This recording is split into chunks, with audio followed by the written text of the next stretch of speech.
Paramashivoham. Om Nithyananda Paramashivoham. Om Nithyananda Paramashivoham. Om Nithyananda Paramashivoham. Om Nithyananda Paramashivoham. Om Nithyananda Paramashivoham. Om Nithyananda Paramashivoham. Om Nithyananda Paramashivoham. Om Nithyananda Paramashivoham. Om Nithyananda Paramashivoham. Om Nithyananda Paramashivoham.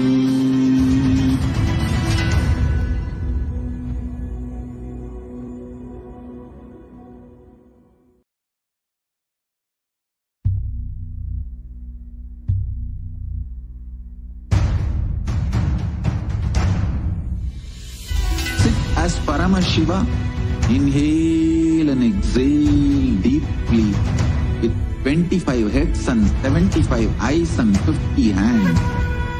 Visualize, meditate, connect with him. He is a living, alive being.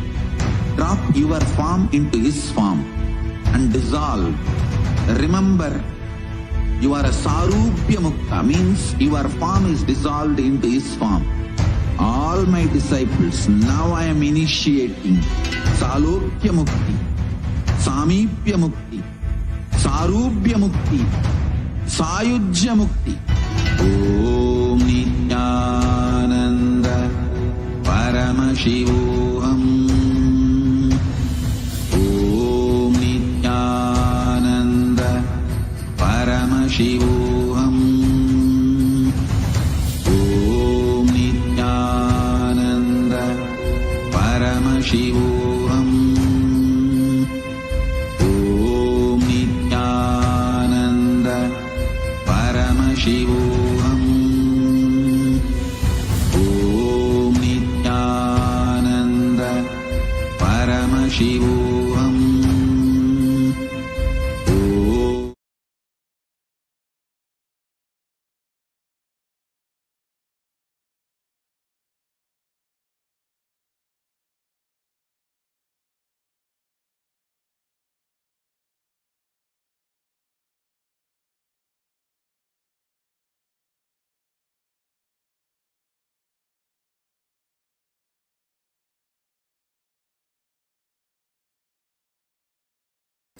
With my love and respect, let you all open all your three eyes.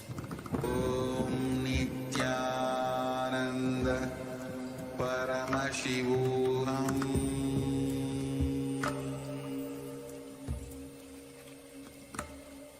Om Nithyananda Paramashivoham.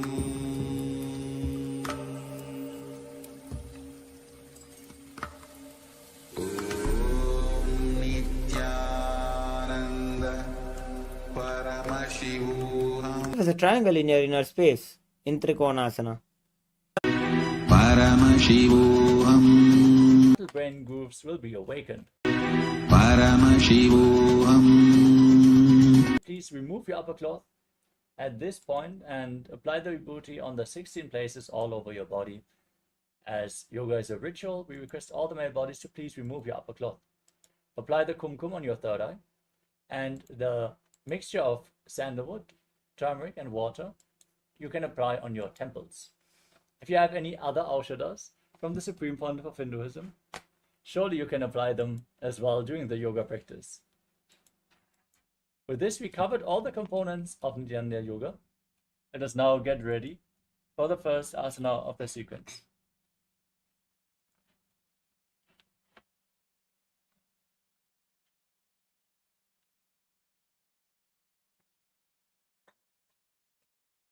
The first is the Sukhasana.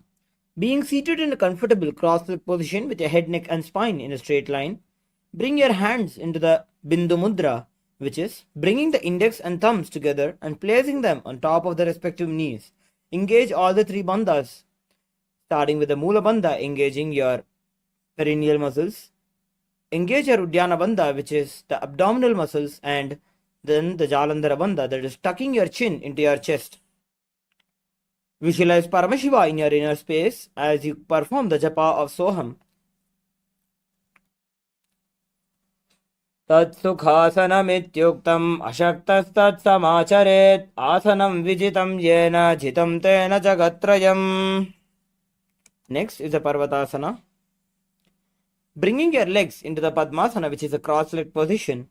Bring your palms together in the Anjali Mudra and raise them above your heads with your elbows straight.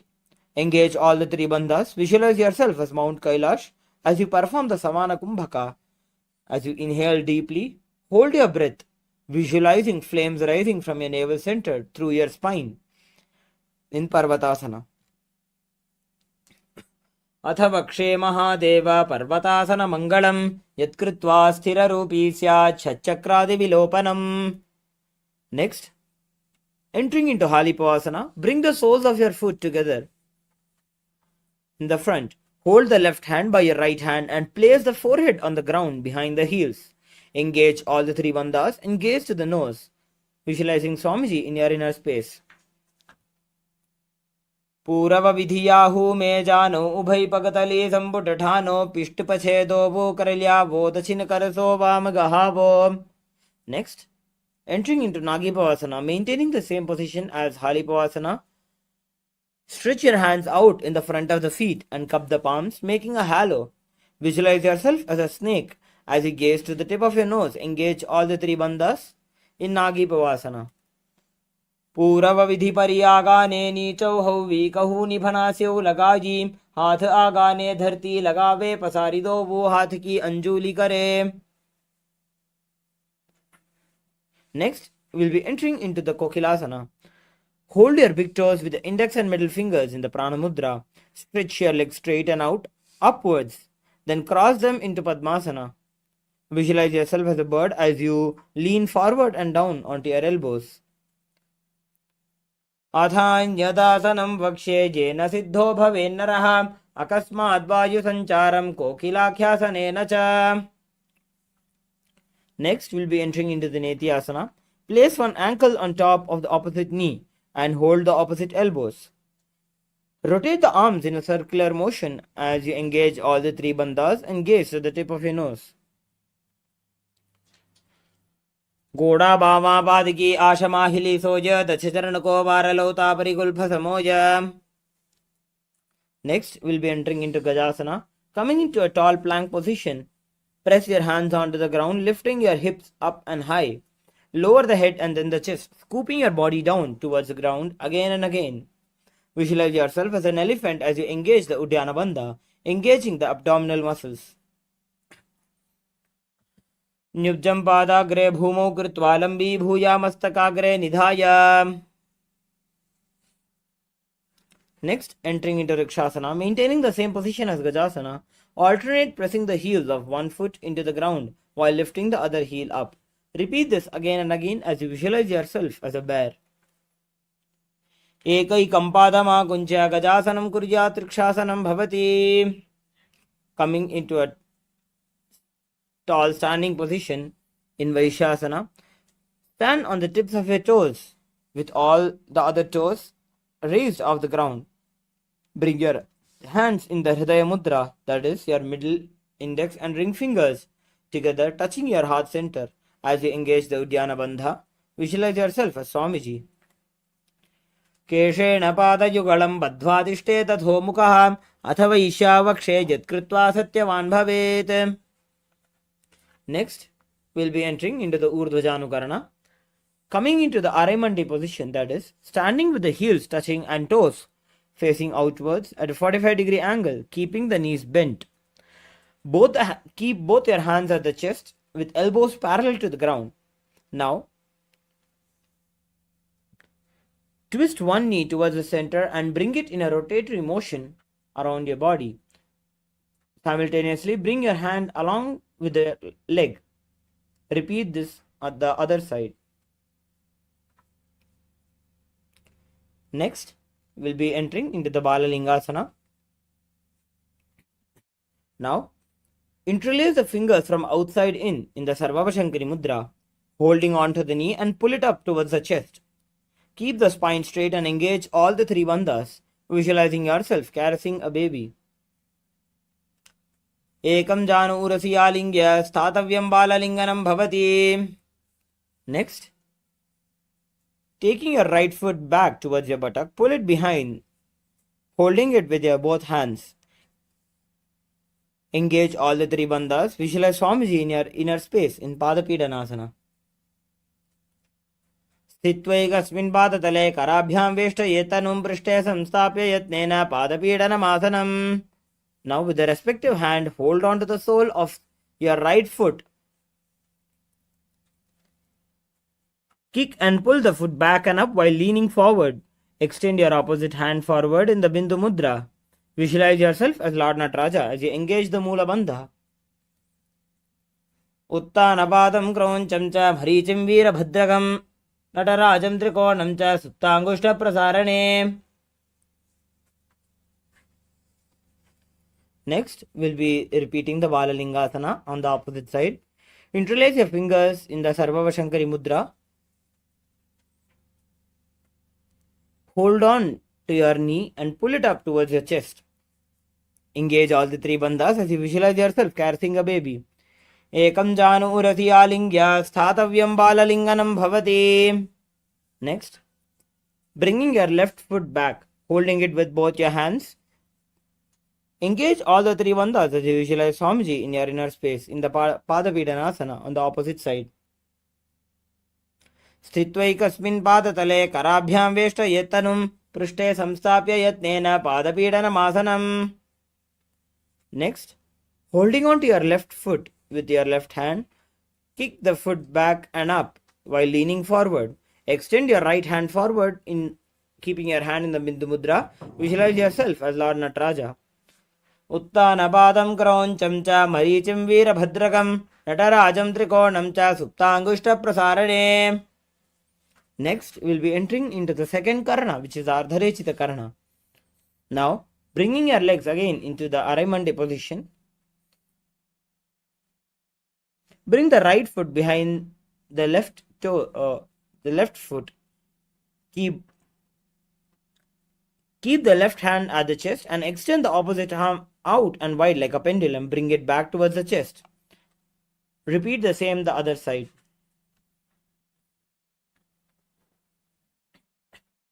Next, we'll be performing the skeleton dance. Shake your body intensely without any proper motion. Shake your body intensely, visualizing yourself as a skeleton.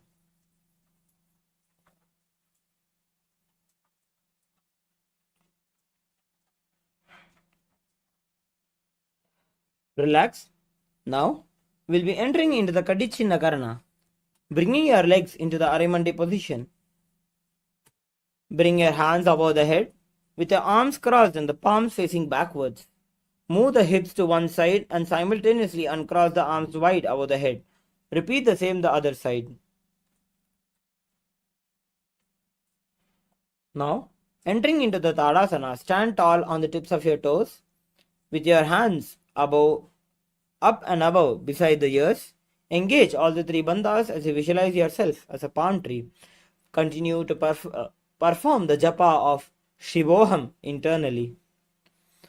Mahamudra baddha kono tadasana vibhedakan vinotanam sada kuryad antarvatni patipriya. Next, we'll be entering into the Uttanasana. From the standing position, lean forward and down, bringing your hands flat onto the ground. Engage all the three bandhas and bring your forehead towards your knees. Visualize Swamiji in your inner space. महामुद्राबद्ध कोनो ताड़ासन विभेदकान् विनोतानं सदा कुर्यादन्तर्वत्नीपति प्रिया. Next, entering into the Tarakshasana, which is a tall plank position.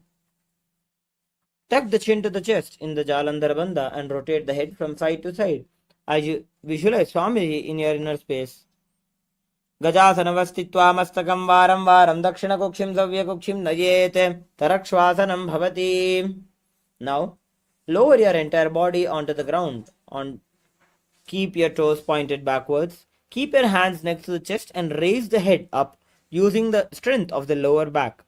Open your mouth wide and inhale through the hollow of the throat in the Bhujangani Mudra. Visualize yourself as a cobra. अंगुष्ठनाभिपर्यन्तम् अधोभूमो विनिन्यसेत् कराभ्यां च धरां धृत्वा ऊर्ध्वशीर्षफणीवहि. Next we'll be entering into Shashasana. Coming back into tall plank position. Alternate, bringing one hand between one knee towards the chest, back and forth. Visualize Swamiji in your inner space. गजासन संस्थितो जानुद्वयमाकुञ्च वारं वारं कर्तव्यं शशासनं भवति. Next, entering into the Rathasana. Simultaneously jump one foot back and bring the other in between the two hands, alternating again and again. Visualize yourself as a chariot in your inner space. गजासन संस्थितो एकैकं पादं पुरोमार्गेण भ्रामयित्वा कर्तव्यं रथासनं भवति. Next, entering into the Virabhadrasana, keep your right foot flat on the ground with the toes pointing forwards and bend your knee at a 90-degree angle while your left foot is behind, facing sideways.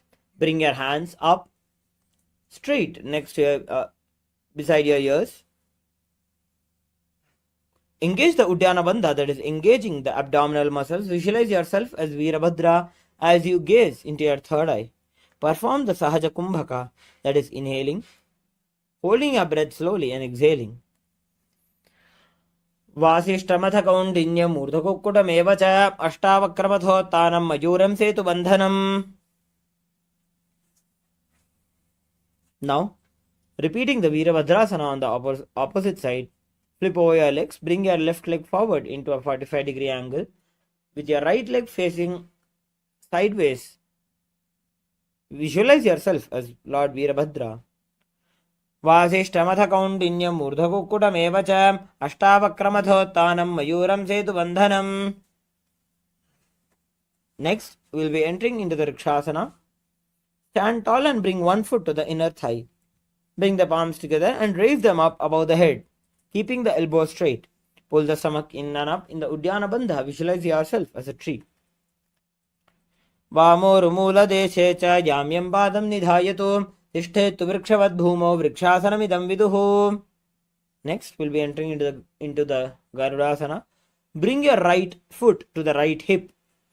Bring your hands into the Namaskara Mudra. Visualize yourself as Lord Garuda.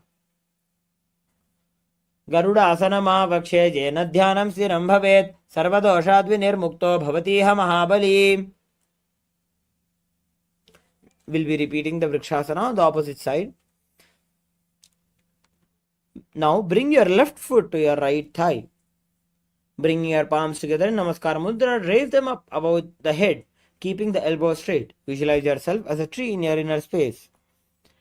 वामोरुमूलदेशे च याम्यं पादं निधायतु तिष्ठेत्तु वृक्षवद् भूमौ वृक्षासनमिदं विदुः. Now bring your left foot to the right hip.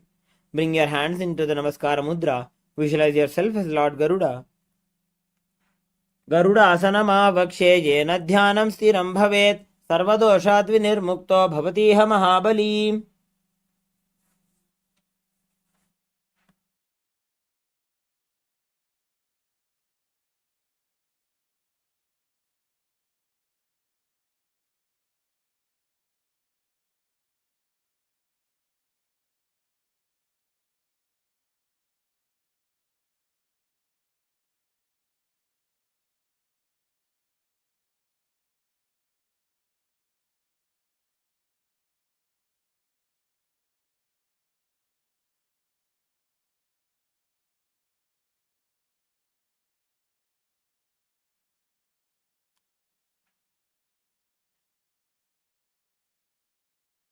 Next, we'll be entering into the Trikonasana. Now, stand and step your left foot back and your right foot front. Bring your hands parallel to the ground and bend your front hand forward towards the feet with your left hand facing the ceiling. Visualize yourself as a triangle in your inner space in Trikonasana. उत्तानपादं क्रौञ्चं च मरीचिं वीरभद्रकं नटराजं त्रिकोणं च सुप्ताङ्गुष्ठप्रसारणे. Repeat the Trikonasana on the opposite side, flipping your legs over, bending forward with your right hand facing the ceiling. Visualize yourself as a triangle. उत्तानपादं क्रौञ्चं च मरीचिं वीरभद्रकं नटराजं त्रिकोणं च सुप्ताङ्गुष्ठप्रसारणे. Next, we'll be entering into the Nikuttaka Karana, bringing your hands in the Araimandi position. Bringing your legs into the Araimandi position. Bring your hands into a parallel position in front of your chest. Lift your right heel up and stamp it down while raising the left heel up. As you perform this, bring your hands into a rotatory motion simultaneously.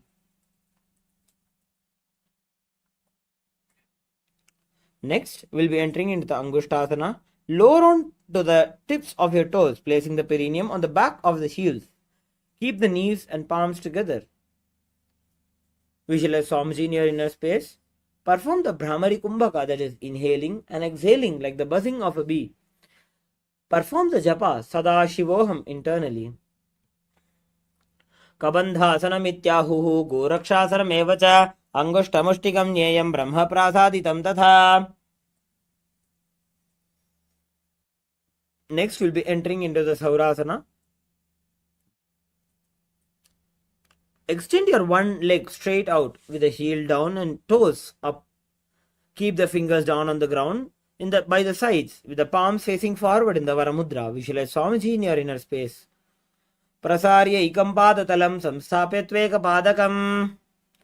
Now, with the respective hand, reach forward and hold on to the big toes. With the index and middle fingers, keep the opposite hand on the back heel. Visualizing Swamiji in your inner space. Gulphastito padam ekam prasarya tat padagaram samsprishe tatkarena. We'll be repeating the Saurasana on the opposite side. Bring your left foot front, extend it out with your hands, with your fingers by the sides with the palms facing forward in Varamudra. Visualize Swamiji in your inner space. Prasarya ikam padatalam samsthapetveka padakam. Now we'll be repeating the Vidhunanasana on the opposite side. Extend the respective hand forward and reach on to hold the big toes. Keep the opposite hand back on the heel. Visualize Swamiji in your inner space. Gulphastito padam ekam prasarya tat padagaram samsprishe tatkarena. Next, we'll be entering into the Brahmajarankushasana. Keep the toes on the ground and place the perineum on top of the heels. Keep some gap between the legs and the back of the hands resting on the knees. Tilt your head down. Engage the Jalandhara Bandha. Tuck your chin to the chest and gaze through the gap between the palms. दो फणा पानी होए वैसे AD दो गुदानी वैसे कोरबग दल्या की माहिली आइसवा Hera शेमिली. Next, entering into the Kapilasana. Drop your knees onto the ground with the toes tucked behind. Sitting with perineum down on the heels. Rest your hands on top of the thighs. Engage the Uddiyana Bandha. Visualize yourself as Kapila Muni as you gaze to the tip of your nose. उभय पगतली समट हरावे तिनको माहिले core मिलावे.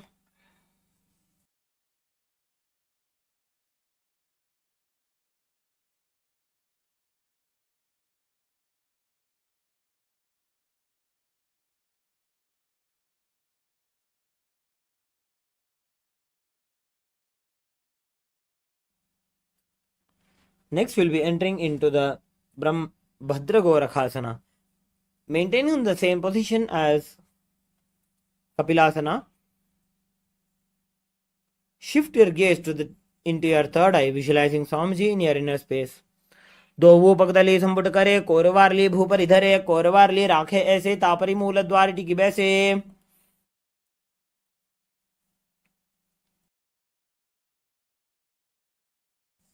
Now we'll be entering into the Suryasana. Sit with your toes tucked and perineum placed on the top of the raised heels, bringing your knees off the ground. Bring your hands into the Padma Mudra and raise them up to in the sky, visualizing Lord Surya in your inner space as you engage the Udyana Bandha. Edi dobu gudatariane phanapani baithakapu nithane. Next, we'll be entering into the Mandukasana. Again, drop your knees down. Sit with your toes flat and perineum on the heels. Keep your hands on top of the knees and lift the tongue up against the roof of the mouth in the Manduki Mudra. Visualize yourself as a frog as you perform the Sahaja Kumbhaka. That is inhaling, holding your breath and exhaling. पादतलौ पृष्ठदेशे अङ्गुष्ठे द्वे च संस्पृशे जानुयुग्मं पुरस्कृत्य साधयेन्मण्डुकासनम्. Next, we'll be entering into the Uttana Mandukasana. Maintaining the same position as Mandukasana, bring your hands up, holding your back, holding the head with your elbows. Perform the Manduki Mudra. Engage the Udyana Bandha as you visualize yourself as a frog. Mandukasana madhyastam kurparabhyam dhritam shiraha etad bhekavaduttanam etaduttana mandukam. Next, we'll be entering into the Simhasana. Cross your ankles and sit on the feet. Keep your knees wide, fingers spread on top. Open your mouth wide and stick out the tongue and exhale forcefully.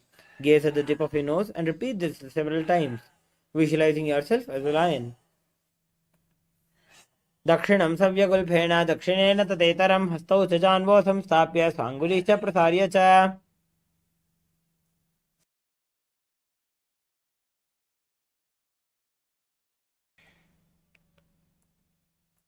Now we'll be entering into the Bhadrasana. Sit on your heels under the perineum and keep the knees wide. Cross your hands behind your back and hold to the big toes. Apply Jalandhara Bandha and gaze to the nose as you visualize Swamiji in your inner space.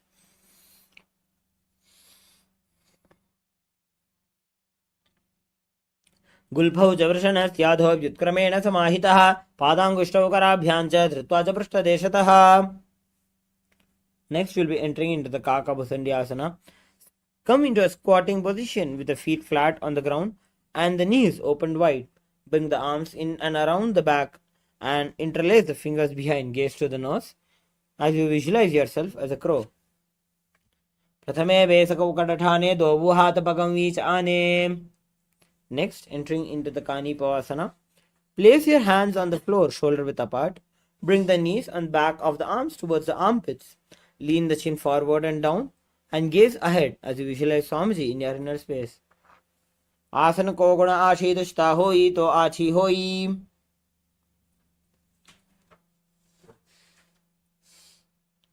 Next, entering into the Kapalyasana, which is an inverted posture. We request all the participants who are either pregnant or have any chronic diseases to please avoid any inverted postures in the Dvitiya Vinyasa Krama. Now, entering into the Kapalyasana, bring the top of the head on the ground, forming a triangle between the hands and the head. Bring the knees onto the elbows, hips over the shoulder, and straighten the legs up, gazing to the tip of your nose. Visualize Swamiji in your inner space. Sisha Sisha Dharti Degi Pagadobu Miliba Ucha Kukare. Next, we'll be entering into the Parshvamayurasana. Squat on the toes with the legs together. Twist the body and place both the hands to one side. Align the elbows with the knee and hip.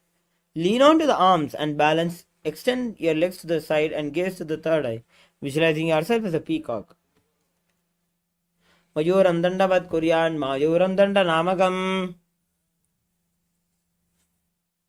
We'll be repeating the Parshvamayurasana on the opposite side. Before we get into the asana, we'll be performing the Rechaka Kumbhaka during the Parshvamayurasana. That is inhaling, holding your breath and focusing on a slow, deep exhale. Now, twisting your body and place both your hands to one side. Align the elbows with the knee and hip. Lean onto the arms and balance, extending your legs to the side and gaze to the third eye. Visualize yourself as a peacock. Mayuram Dandavat Kuryan Mayuram Danda Namakam. Now we'll be entering into the Bhairaganathasana. Now place both the hands onto the ground. Come into a plank position. Step one foot outside the respective shoulder, bringing the foot between the hands. Gaze to the third eye. Visualize yourself as Lord Kala Bhairava. Asana Koguna Biti Jayi. Next, you will be repeating the Bhairaganatha asana on the opposite side. Stretch. Step one foot outside the respective shoulder and bring the foot in between the hands. Gaze to the third eye. Visualize yourself as Kala Bhairava. Asana Koguna Piti Jayi. Next, you'll be entering into the Unmukha Pithasana.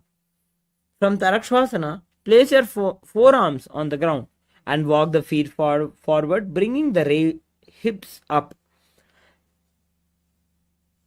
Gaze to the third eye and visualize yourself as Swamiji. Bhunyastau januni hastau chatushpadama vangmukham utthapitanghriugala katistalam abhiruka. Now, we'll be entering into the Vasishthasana. Roll your body onto one hand. Raise the opposite hand up. Keep balancing the hand directly beneath the shoulders. Raise the hips and gaze toward the sky. Visualize yourself as sage Vasishta. ऊर्ध्व कुक्कुट वासिष्ठ मरीचि हल मत्स्य कंबरि वृत्तिम चोद्रस्य विविधम धनुरासनम. Now we'll be repeating the Vasishthasana on the opposite side. Roll on to the other side of the hand. Bring the other side up towards the sky. Raise the hips and gaze towards the sky, visualizing yourself as sage Vasishta.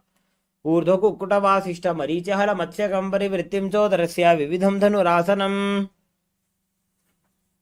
Now, coming into the Anjani Asana, that is a seated posture. Bring your hands under the buttocks with your palms facing up. Keep the spine straight and elbows close to the body. Tuck the chin to the chest in Jalandhara Bandha and visualize yourself as Lord Hanuman as you gaze to the nose. Dobo karki ubhay hateli koravareli maile bheli.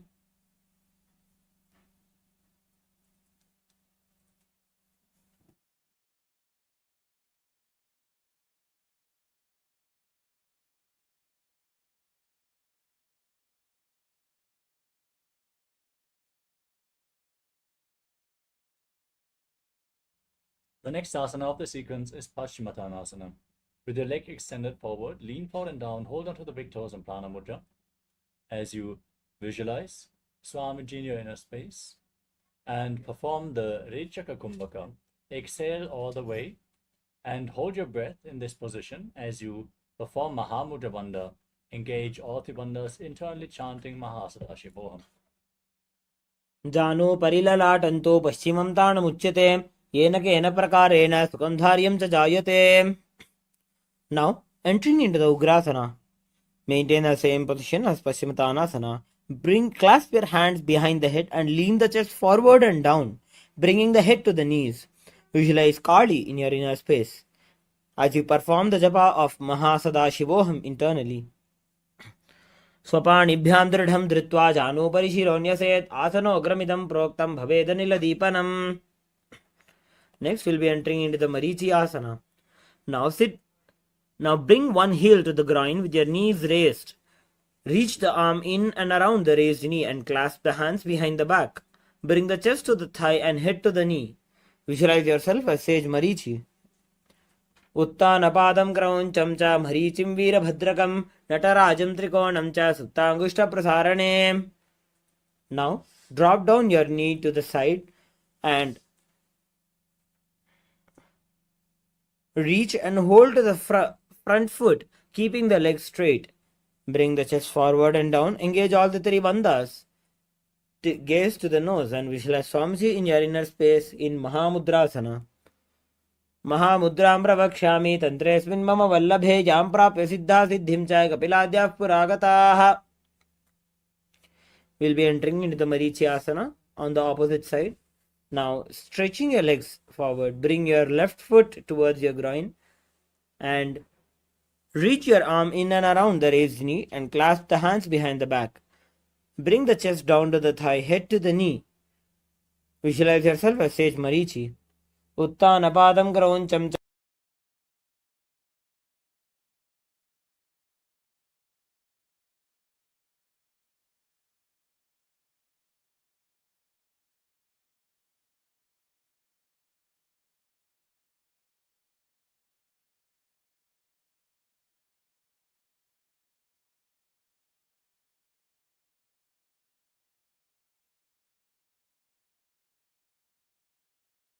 Marichi उत्तानपादं क्रौञ्च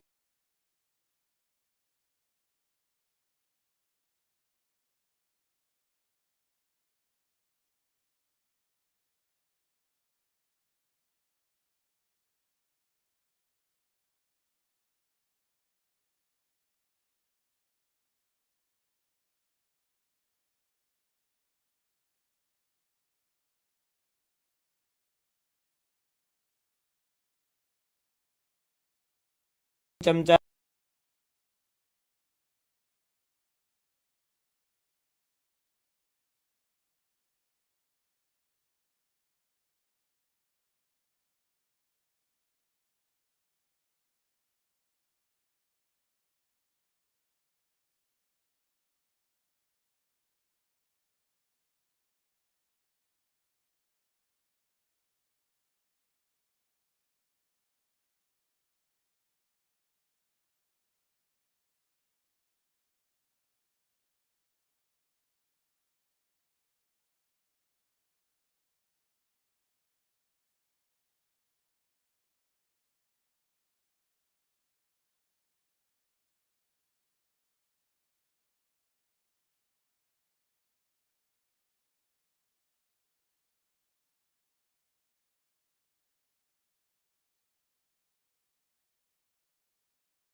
Nityanand परमशिवोऽहम्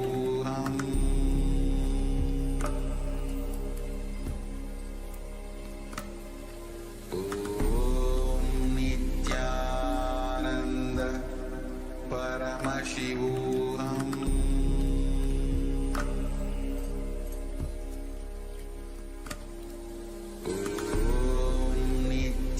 नित्यानन्द परमशिवोऽहम्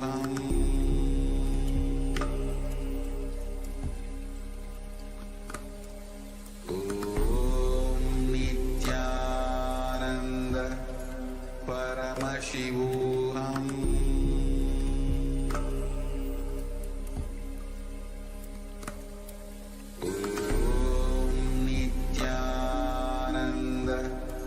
Paramashivoham.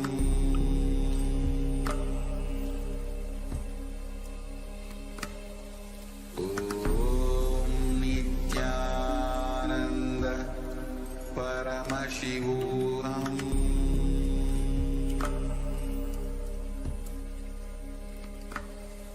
Om Nithyananda Paramashivoham.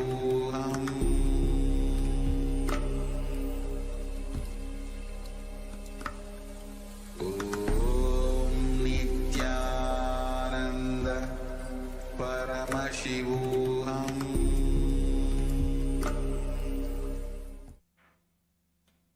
Nithyanandam. Sorry for the technical glitch. We will be repeating from the Mahamudrasana. Now sit with your legs stretched and toes up.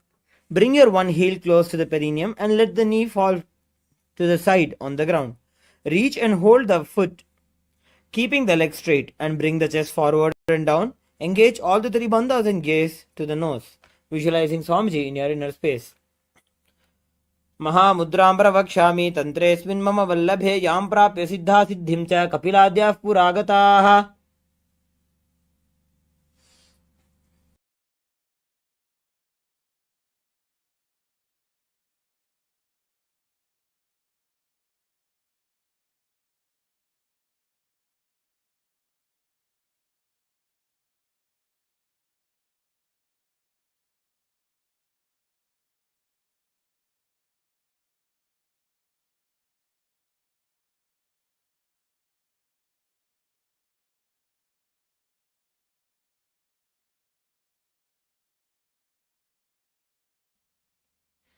Next, we'll be entering into the Bhadrasana 2.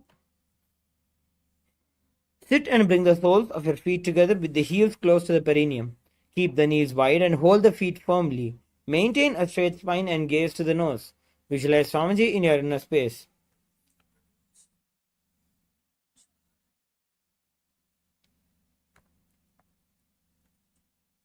गुल्भौतवृषणस्यादः सीवन्त्याः पार्श्वयोः क्षिपेत् पादपार्श्वे तु पाणिभ्यां दृढं बद्ध्वा सुनिश्चलम्.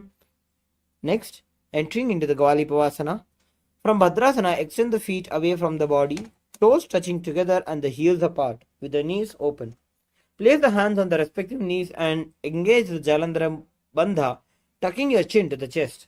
Gaze to the nose and visualize Swamiji in your inner space. पूरव चरपट चौक कख्यो सोयी वाही विधि जो कीजे सोयी. Now, entering into the Joniasana. Keep the soles of your feet together and heels close to the perineum. Hold the soles of the feet and lean forward and down, bringing the forehead to the feet and gaze to the nose. Visualize the Yoni Mandala in your inner space.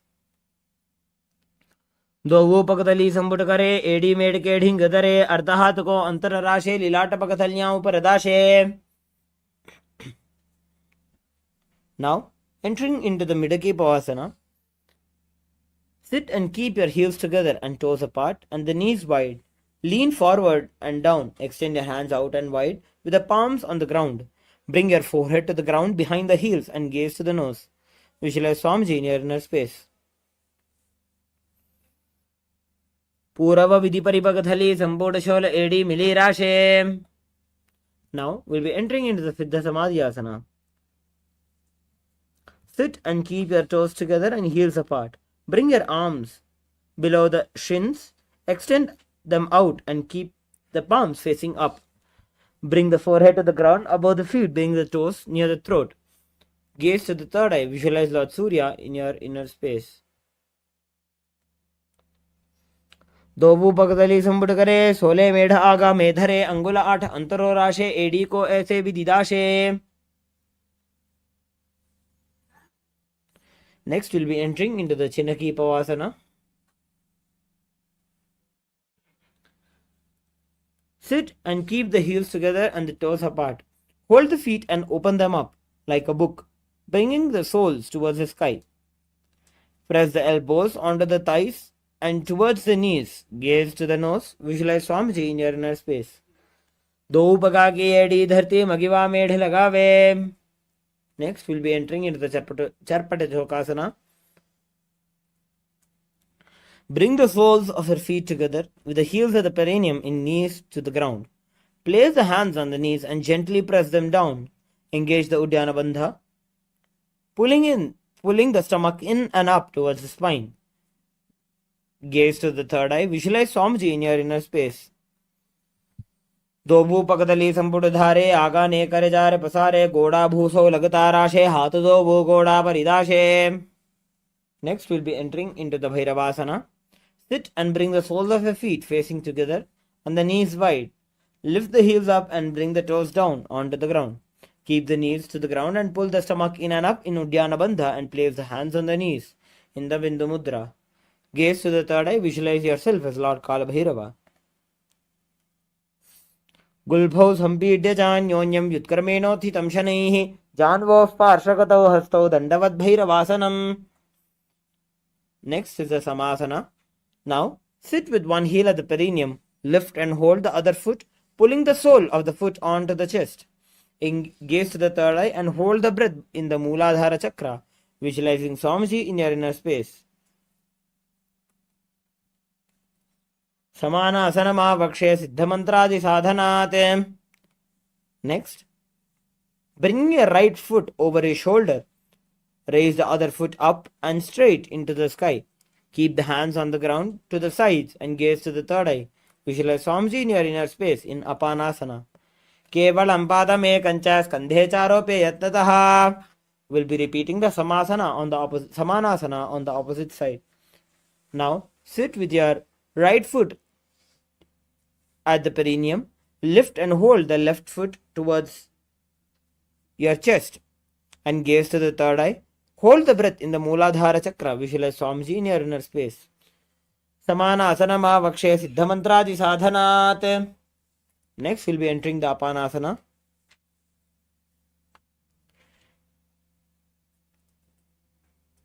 Place your left leg on top of the left shoulder and raise your right foot up towards the sky. Keep the hands on the ground to the sides and gaze to the third eye. Visualize Swamiji in your inner space. Kevalam padame kancha skandhe charope yatnataha. Now, you can relax.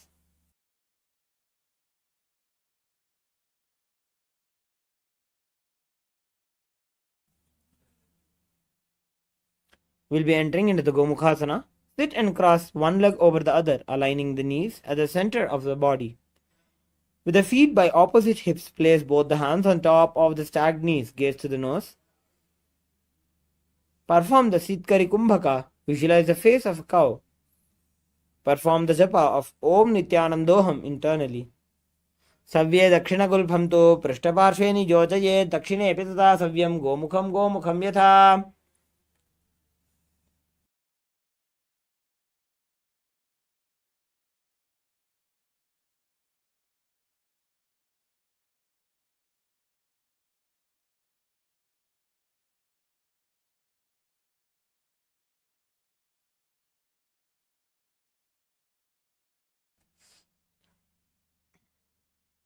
Next, we'll be entering into the Anusuyasana. From the Gomukhasana position, hold the big toes with the index and middle fingers. Relax the shoulders and pull the stomach in and up in Uddiyana Bandha. Gaze to the nose. Visualize yourself as Rishika Anusuya. दक्षिण गोड़ो नीचो ठाने वावों तागे ऊपर आने गोड़ा संधि मिलावे भारी आड़ा पद बुनिदे संधि पसारी. Next is the Anusuyasana 2. From the Gomukhasana position, interlace your fingers behind the back in Parashamudra. Lean forward and down. Bring the chin over the knees and touch the nose to the ground. Gaze to the nose. Visualize yourself as Rishika Anusuya. Jimana Goda ki sandhi uprida vagoda ki sandhi. Next, we'll be entering into the Garudasana.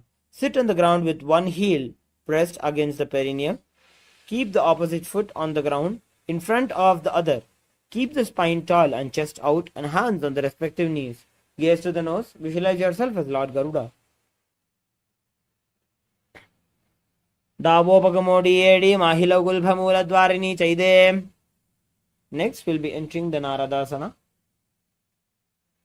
Sit and place the perineum on top of the heels. With the top of the foot flat on the ground, place the opposite foot on the ground in front of the opposite foot. Interlace the fingers behind the neck and twist outside of the raised knee and gaze to the third eye. Visualize yourself as sage Narada.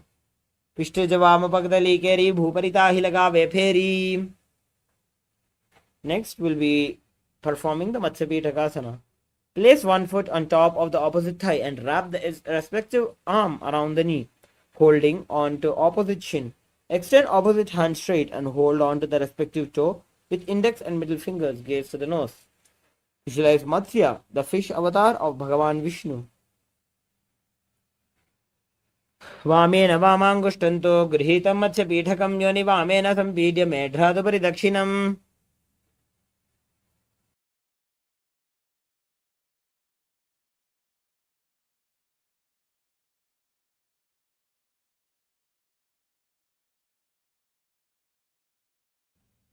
Now we'll be repeating the Gomukhasana on the opposite side.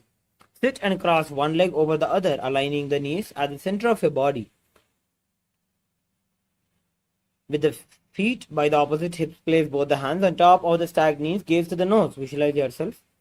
Visualize the face of a cow in your inner space. Savye dakshina gulbhamto prishtaparshve niyojaye dakshine pitata savyam gomukham yatha. Next, we'll be entering into the Anusuyasana.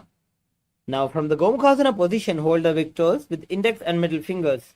Relax the shoulders and engage the Uddiyana Bandha. Visualize yourself as Rishika Anusuya as you gaze to the nose. Dachin godo nicho thane vavon tage upar aane. Next is Anusuyasana 2. Bring the chin over the knees and touch the nose to the ground as you interlace your fingers behind your back. In the Parashamudra, gaze to the nose, visualize yourself as Rishika Anusuya. Jimana Goda ki sandhi uprida vagoda ki sandhi. Next is the Garudasana 2. Sit on the ground with one heel pressed against the perineum. Keep the opposite foot on the ground in front of the other. Keep the spine tall, chest out and hands on the respective knees. Gaze to the nose. Visualize yourself as Lord Garuda. Davopakamodi edi mahilo gulpha mooladwarini chaide. We'll be repeating the Naradasana on the opposite side. Now sit and place a perineum on top of one heel, with the top of foot flat on the ground. Place the opposite foot on the ground in front of the other foot. Interlace the fingers behind the neck and twist outside of the raised knee. Gaze to the third eye. Visualize yourself as Sage Narada. पिष्टजवाम पगदली केरी भूपरिता ही लगा वे फेरी घोड़ा सुअपनो है जोजी दछिपाशिती राशे सोजी. Will be performing the Matsya-Pitakasana on the opposite side. Place one foot on top of the opposite thigh and wrap the respective arm around the knee, holding on to the opposite shin. Extend the opposite hand straight and hold on to the respective toe with the index and middle fingers. Visualize Matsya, the avatar of Vishnu, as you gaze to the nose. वामेन वामाङ्गुष्टन्तो गृहीतं मत्स्यपीठकं योनि वामेन सम्पीड्य मेढ्रादुपरि दक्षिणम्. Will be entering into the Matsyendrasana now. Place one foot on top of the opposite thigh. Place opposite foot on the ground on far side of the opposite thigh. Twist and bring the elbow outside of the raised knee.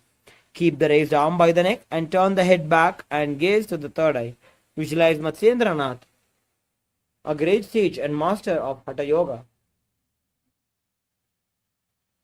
उदरं पश्चिमाभासं कृत्वा तिष्ठति यत्ततः नम्राङ्गं वामपादं हि दक्षजानुपरिन्यसेत्. Now bringing your left hand down to the holding it on to the toes. Bring your right hand up to the ear in Kubasana. Visualize yourself as a camel. Asana ko guna jholo jaye. Then placing your right hand back on the ground, twist your spine intensely. Visualize Matsyendranath, the great sage and master of Hatha Yoga, near inner space. Matsyendra Bidham Jadara Pradiptim Prachanda Rukmandala Khandanastram. Next, we'll be repeating the Matsyendrasana on the opposite side. Place one foot on top of the opposite thigh. Place the opposite foot on the ground on far side of the opposite thigh. Twist and bring the elbow outside of the raised knee. Keep the raised arm by the neck and turn your head back and gaze towards the third eye. In Matsyendrasana. उदरं पश्चिमाभासं कृत्वा तिष्ठति यत्ततः नम्राङ्गं वामपादं हि दक्षजानुपरिन्यसेत्. Now, bring your right hand to the toes, holding the toes with the index and middle fingers. Bring your left hand to the ear. Visualize yourself as a camel. Asana ko guna jholo jaye. Dropping your left hand back down. Twist your spine intensely in Matsyendrasana 2. Matsyendra Bidham Jadara Pradiptim Prachanda Rukmandala Khandanastram.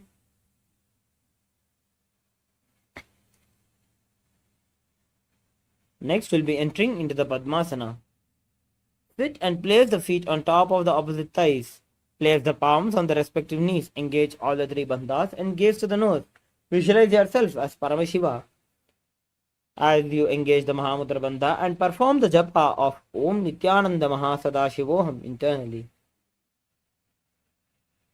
Asanam dvividham proktam padmam vajrasanam tata urdhor upariche dhate ubhe padatare yatha. Next, we'll be performing the Padmasana 2. Sit and cross your arms and hold on to the toes with your index and middle fingers. Gaze to the nose. Visualize yourself as goddess Parvati, the consort of Paramashiva. उत्तानौ चरणौ कृत्वा ऊरु संस्थौ प्रयत्ततः ऊरु मध्ये तथोत्तानौ पाणी कृत्वा तु तादृशौ.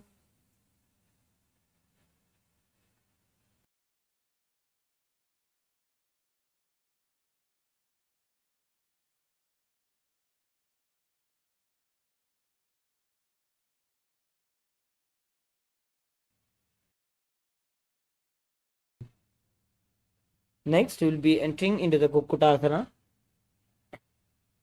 Sit and place the feet on top of the opposite thighs in Padmasana. Place the palms on the ground between the two thighs and lift the body up. Visualize yourself as a rooster. Padmasanam samstapya nanvoro rantare karo. Now, dropping your body back down on the ground. Sit. Rise up onto the knees and place the palms on the ground with the fingers pointing towards the body. Keep the elbows together and press them against the navel, then lean forward and find balance, extending the knees up and off the ground in Baddha Kekyasana. Dharamoshtabhakaradvayena tatkor paristhabita nabhiparshvaha.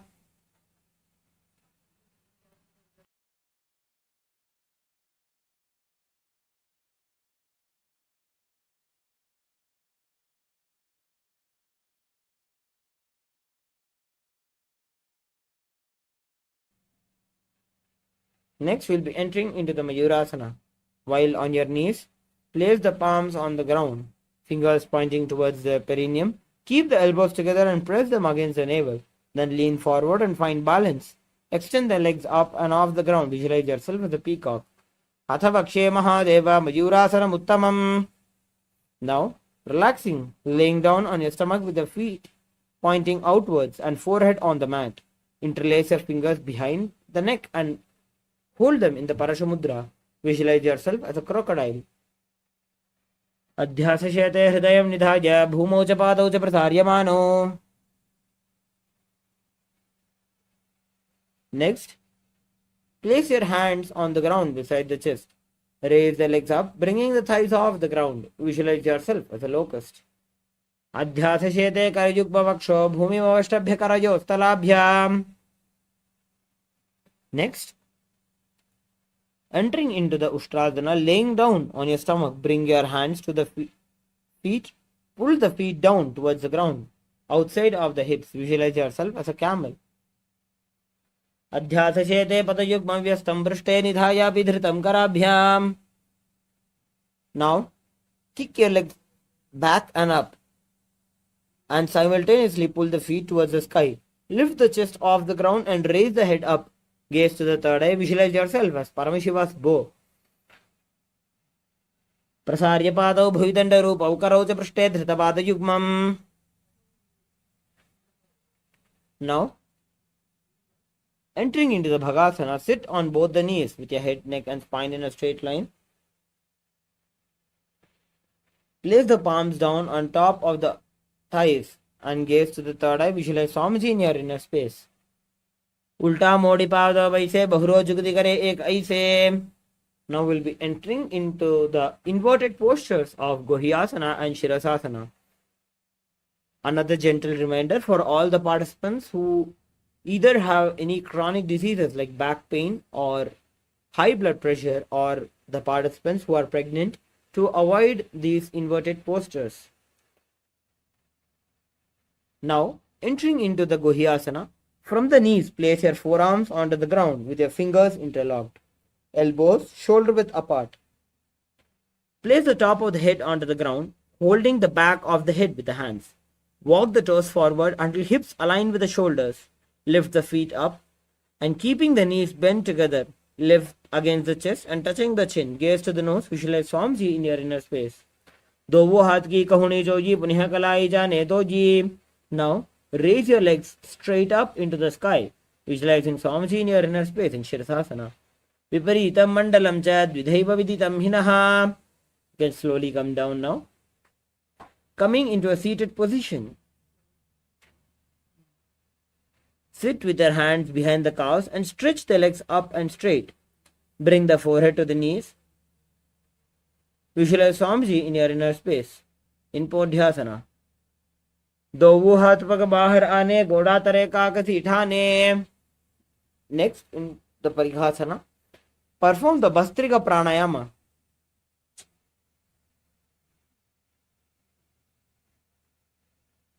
Next, in the Parighasana, perform the Bastrika Pranayama, which is rapid inhalations and rapid exhalations. Now, sit and extend the legs out and up at 45-degree angle. Bring the hands behind and hold the opposite shoulders. Keep the chest upright and legs straight with the toes pointed. Visualize yourself as a mace as you gaze into your third eye. Uttana shayanam kritva pado militva prasarya. Now, sit and extend the legs out and up at a 45-degree angle. Bring the elbows down onto the ground beside the hips. Keep the chest upright and legs straight and toes pointed in Naukasana. Uttana shayanam kurparabhyam bhumim vaschabhya hastav nitambam nidhaya. Now, next is the Rudrasana. Sit and lift the feet up. Scoop the hands under the heels and pull the feet towards the chest. Keep the spine straight and gaze to the nose. Visualize yourself as Lord Rudra in Rudrasana. Pagathali samputakari hatasya upaka uchaji. Next, lay down on your back with the feet flat on the ground. Place the palms down and fingers just touching the back of the heels. Lift the hips up and high, pressing the feet into the ground. Engage the Jalandhara Bandha, tucking your chin to the chest and gaze to the nose. Visualize Swamiji in your inner space. Urdhve chajanuni kritva shavitvordhva mukham tatha.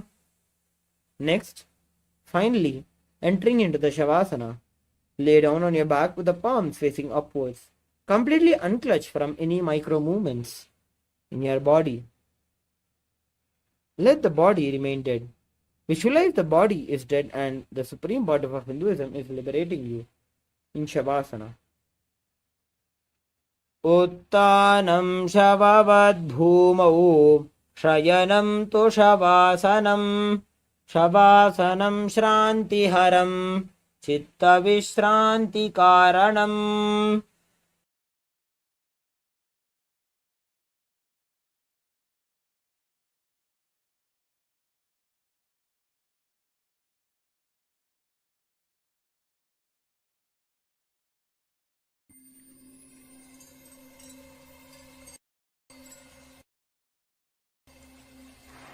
Welcome you all with my love and respects.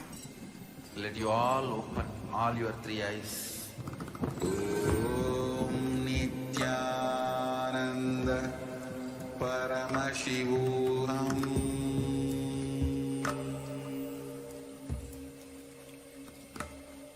Om Nithyananda Paramashivoham.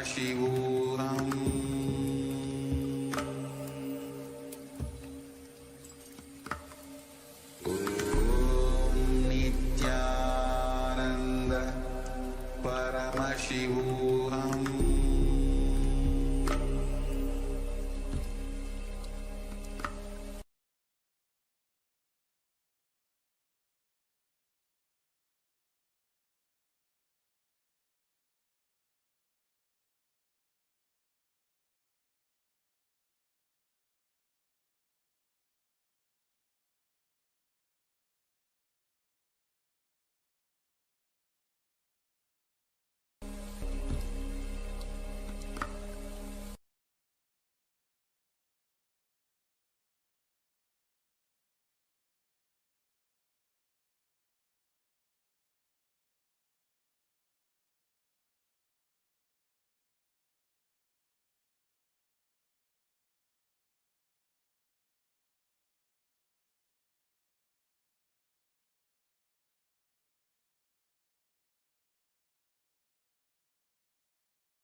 Paramashivoham.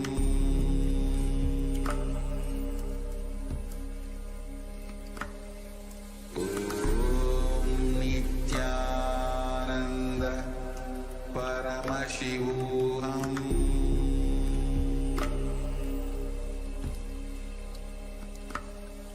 Om Nithyananda Paramashivoham.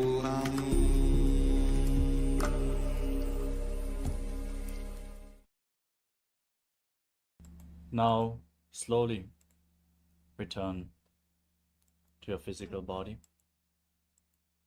Wiggle your fingers and toes, your wrists and your ankles, your elbows and your knees. Pull your knees up towards your chest.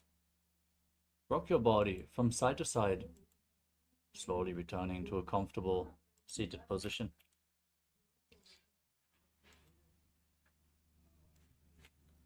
Congratulations, you completed the Pratama Vinyasa Krama, 108 asana sequence.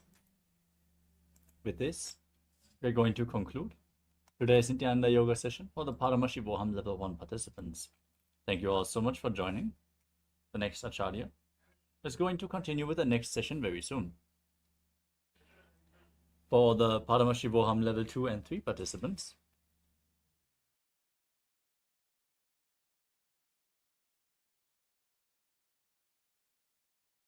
we are now going to continue with the Dvitiya Vinyasa Krama, so get ready. Nithyananda, we are on a mission to revive the Enlightenment civilization. If you resonate with our message and want to be part of us, be sure to like, share, and subscribe. And don't forget to click the bell icon.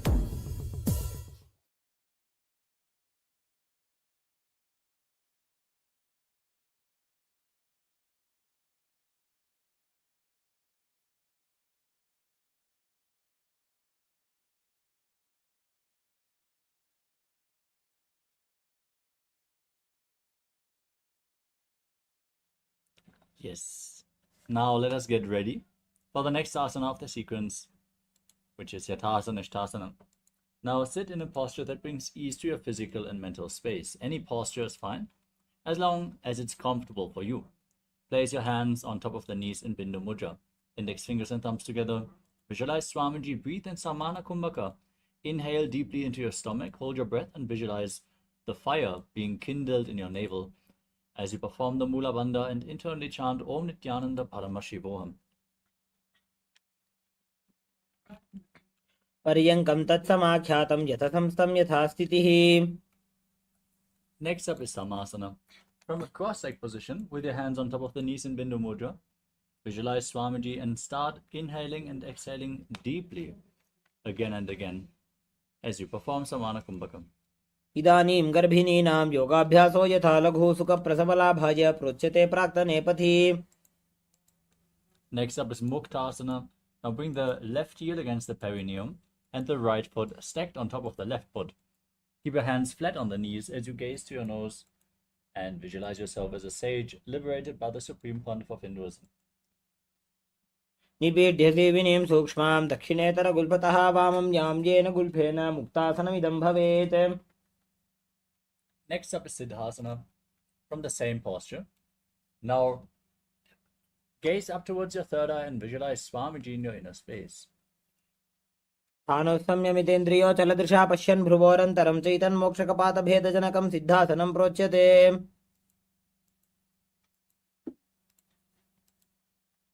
Next up is Siddhyasana.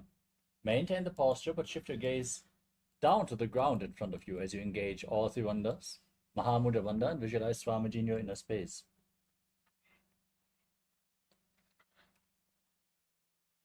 वामपादके इडीजानो सीवनिमधितासकोठानो. We move on to Rudrasana too. As you keep your hands on top of the knees in Bindu Mudra, gaze up towards your third eye and visualize yourself as Lord Rudra. वामचरण परिदक्षिण राखे एक जुगति ऐसे विधि राखे. Next up is Santadunasana. Maintain the posture, shift your gaze down to your nose, and embody tranquility and an unshakable nature. आसन की गुण मन की चन चलता मीटे. Next up is Siddhasana 2. Now bring your hands in front of your navel, cup one palm over the other, and visualize Swamiji as you keep your hands in Samputa Mudra, the lotus mudra, resembling a closed lotus flower. ऋजुकाय समासीन सिद्धासनमुदीरितं प्रसार्य भुवि पादौ तु दोर्भ्यामङ्गुष्ठमादरात्.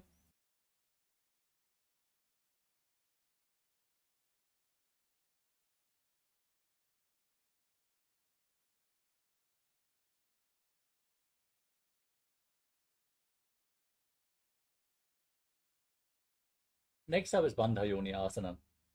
Now, set the Sankalpa to manifest to the womb of creation.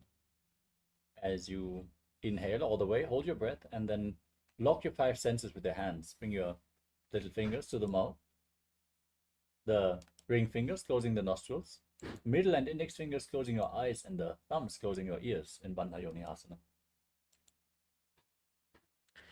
यत्र मध्ये महादेव बन्धयोन्यासने शृणु यत्कृत्वा खेचरो भूत्वा विचरेदीश्वरो यथा. Next up is Virasana. As you place the right foot onto the left thigh and the left foot below the right thigh, keep your hands on top of the knees in Bindu Mudra and embody the state and space of bravery. एकं पादमथैकस्मिन् विन्यस्योरुणि संस्थितः इतरस्मिंस्तथा चोरुं वीरासनमुदीरितम्.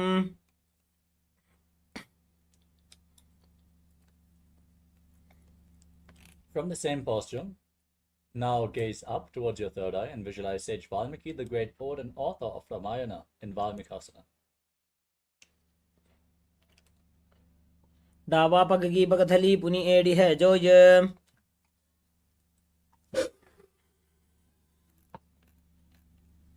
Next up is Joni Mudra Asana. Now keep your hands flat on the knees and gaze to the nose as you visualize the Yoni Mandala, the visual representation of Devi Paramashiva Shakti in Joni Mudra Asana.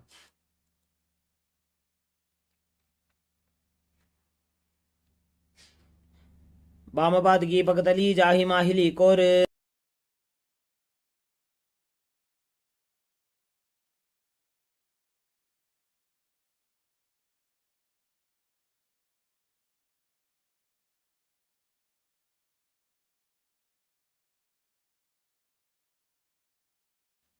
Next up is Yoni Asana. Maintain the same posture, but gaze up towards your third eye as you visualize the Yoni Mandala.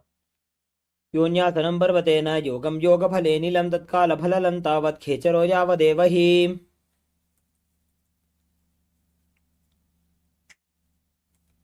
Next up is Vajrasana 3. Now bring the soles of your feet together in front of your body, heels close to your perineum. Interlock the fingers around the feet as you pull your knees down towards the ground. Gaze to your nose. Pull your stomach in and up in Uddiyana Bandha and visualize yourself as Lord Vidabhadra. गुल्भौ च वृषणस्यादः सीवन्त्याः पार्श्वयोः क्षिपेत्. Next up is Aghorasana. Now keep your left hand on the left knee and cover your mouth with the right hand. Close the left nostril with the index finger. Inhale through the right nostril. Then close your right nostril. Hold your breath. After holding the breath, exhale through the left and then inhale through the left again. Hold the breath. Exhale through the right in Abhyantara Kumbhaka as you push your tongue up in Khechari Mudra. Eat the tongue along the nasal tract if you can. Gaze to your third eye and visualize yourself as an Aghori. पूर्व कहो भिश्रिका जोजी वाही विधि जो की जय sooji. Next up is Kanari Pavasana. Now separate your heels and place your elbows down on the heels. Rest your chin on your hands. Gaze to your nose. Pull your stomach in and up. Exhale all the way. Hold your breath in Nirechaka Kumbhaka. And visualize yourself as a female elephant drinking water in Kanari Pavasana. वाली पाव आसन कख्यो है जैसे Yahoo में जाने विदिते से. Next up is Padasana. Raise your knees, bring your arms in between the legs and interlock them in front as you lift your feet off the ground, gaze to your nose and visualize Swamiji. ततोर्ध्वं रेचयेत् वायुं मृदुनिश्वाससंयुतम्. Next up is Gopi Chandasana. Now hold on to the feet and lift them against your chest as you keep your fingers interlocked. Gaze to your nose and rest your chin on the hands as you embody the state and space of a king. पूरव विधिपगा का अंगूठा कंठकूपराशे. Next up is Uttarasana. Now bring your hands, scoop your hands underneath the feet and interlock them around the toes as you lift your feet against your chest. Gaze to your nose and visualize your body free from any defects. पूरव विधिपगा का अंगूठा कंठकूपराशे. Now lift your feet even higher in front of your face as you visualize yourself excelling in everything in Vishishtasana. दोवूपगतली संपुटठाने उभयहस्तकरयोर्दहिताने. Next up is Pujasana. Now lift your feet over top of the respective shoulders and bend your elbows upwards to interlock your fingers around your neck as you visualize yourself as a cobra. स्थिरासनं तु विज्ञेयं कक्षासनमतः परं ग्रीवासनं च परमं भुजासनमिहोच्यते. Now bend your elbows down, keep your legs over your shoulders and interlock your fingers behind your back as you gaze to your nose and visualize yourself as a beautiful, auspicious goddess in Kalyanasana. दोवू हाथ पगम नीच आने तिनको घोड़ा नीचे ठाने. Now place the top of the left foot on the mat and sit on the left heel. Stack the right knee over the left heel by the outside of the left hip. Your hands on opposite knees. Gaze forward in Vaishnavi Mudra without focusing on anything external. Focus only on the object within. As you visualize yourself as an elegant swan, breathe in Ujjayi Pranayama, make an ocean-like sound with your mouth on the in and exhalation in Sankatasana. वामपादं चितेर्मूलं सन्यस्य धरणीतले पाददण्डेन यां येन वेष्टयेद्वामपादकम्. Now slide the left foot outside the hip, sit on the ground, engage Uddiyana Bandha, keep your hands on the top knee and visualize a cow in Dhenukasana. अनुषागी Nagar पंचडं वृषीलिन्दगल्यम्नि. Now slide the right foot on top of the left thigh and bring the left foot onto the right knee. Bring the left arm behind your back, twist your back to hold onto opposite thighs with your hands. Gaze up and visualize Swamiji in Machandrasana. वामजंग प्रदक्षिण ठाने वामहस्तभिष्टि आने. Untwist your spine, hold onto the feet and lean forward and down, placing your forehead on the ground as you visualize Swamiji in Machandrasana too. प्रथम जी मनो चरण जोजोयी वामजंग परिराखे सोयी. Now rise up, interlock your fingers and place them on the top knee. Engage all Trivandhas as you visualize Swamiji, your Guru, in Guru Asana.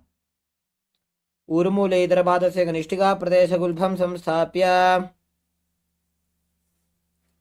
Now bring the top of the right foot on the mat as you repeat Sankatasana. Sit on the right heel, stack your knees, keep your hands on opposite knees and visualize yourself as a swan. वामपादं चितेर्मूलं सन्यस्य धरणीतले पाददण्डेन यां येन वेष्टयेद्वामपादकम्. Now repeat Dhenukasana. Engage the Uddiyana Bandha. Keep your hands on the top knee and visualize a cow. अनुषागी Nagar पंचडं वृषीलिन्दगल्यम्नि. Now repeat Machandrasana. Bring the left foot onto the right thigh and the right foot onto the left knee. Twist your right arm behind your back, hold on to your thighs and gaze up as you visualize Swamiji in your inner space. वामजंग प्रदक्षिण ठाने वामहस्तभिष्टि आने. Now untwist your spine, hold onto your feet and place your forehead on the ground in Machandrasana too. प्रथम जी मनो चरण जोजोयी वामजंग परिराखे सोयी. Next up is Guru Asana on the other side. Interlock your fingers, place them on the top knee and visualize Swamiji, your Guru. ऊर्मूले इतरपादस्य कनिष्ठिका प्रदेशगुल्फं संस्थाप्य. We move on to Pashasana. Now place your feet on the ground and raise your knees against your chest. Hold onto the knees with your hands as you press your tongue up in Kechari Mudra, gaze to your third eye and visualize Swamiji. पादतले भूमो निधाय जानुनिवृसि निधाय विपरीतहस्ताभ्यां गुरुसहितजङ्गे निबध्य. Next up is Bodhasukasana. Now hold on to opposite wrists with your hands.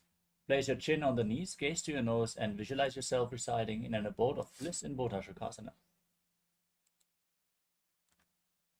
दो भूपगतली भूपरिधरे कोरमाहिली ऐसे करे. Next up is Kurakatasana. Now bring your hands below the knees, hold on to opposite elbows, gaze to the nose, and visualize Swamiji. दो भूपगतली भूपरिधरे कोरमाहिली ऐसे करे. Now keep your hands underneath the knees, holding onto the elbows. Cross the right ankle over top of the left, toes pointing up. As you gaze to the nose and visualize the great sage and Maharishi Sumati and Sumati Asana. भूलद्वारी धरती परिठाने डावा पग वृद्धछबद आने.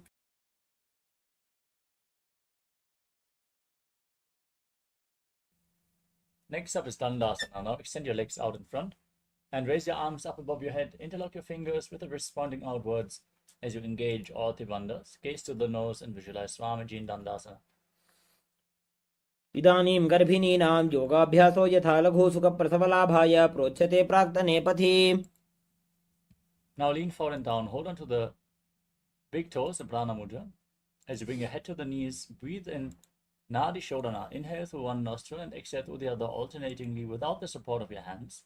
As you visualize Swamiji in your inner space in Arambhasana. दो पग मिलिवा पसारी पगा का अंगूठा पकड़ी लटकोड़ा लगावे. Next up is Pidokasana. Now separate your feet and slightly raise your knees. Bring your arms underneath the shins and hold onto the soles of your feet from the outside. Gaze to your third eye as you visualize Swamiji in your inner space. प्रथम बैसी दो पाव पसारी कचक उर्द को कुरडो डारे.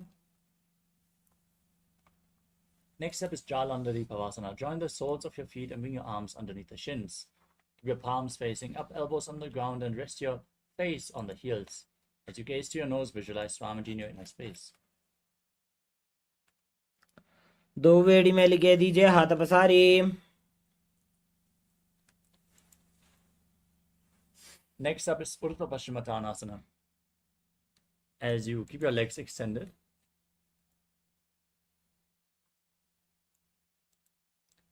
bring one leg behind your neck and lean forward and down, holding onto the front foot with both hands. As you visualize Swamiji in your inner space, breathe in Pratyahara Pranayama. Visualize that the prana within your body is flowing upwards through the 9 points as revealed by Mahadeva.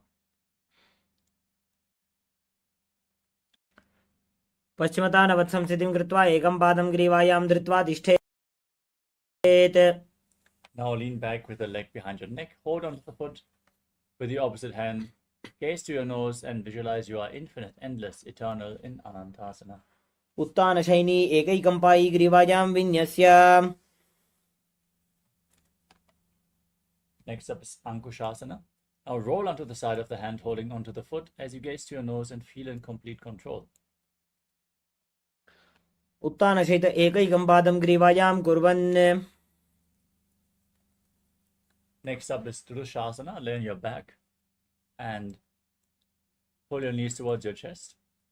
As you encircle your legs with your hands, rock your body from side to side and visualize Swamiji in your inner space. उत्तानशयनं जानुनि हृदये पष्टम्भ जङ्घासहित उरूनि करद्वये बद्ध्वा. Now repeat Urdhva Paschimottanasana on the other side. Now lean forward and down with the leg behind your neck. Hold onto the front foot. Breathe in Pratyahara Pranayama. Focus on the prana flowing through the 9 points of your body, which are the soles of the feet, the regenerative organs, the navel, the heart, the throat, the uvula, the center of the eyebrows, the top of your forehead, and the Brahmaranda, the crown of your head. पश्चिमतानवत् संस्थितिं कृत्वा एकं पादं ग्रीवायां धृत्वा तिष्ठेत्. Now lean back with the foot behind your neck. Hold onto the foot as you gaze to your nose and visualize you are infinite. उत्तानशयने एकैकं Pai ग्रीवायां विन्यस्य Now roll onto the side with a hand holding onto the foot. Gaze to the nose as you feel in complete control in Ankushasana. उत्तानशयित एकैकं पादं ग्रीवायां कुर्वन्. Next up is Yoga Nidrasana. As you lay on your back, one by one, lift your legs up behind your neck and then interlock your fingers behind your back. If you can't lift your feet behind your neck, you can cross them in front of your body, pull them towards your chest or bring them over your shoulder. Then gaze to your nose and visualize Swamiji in your inner space.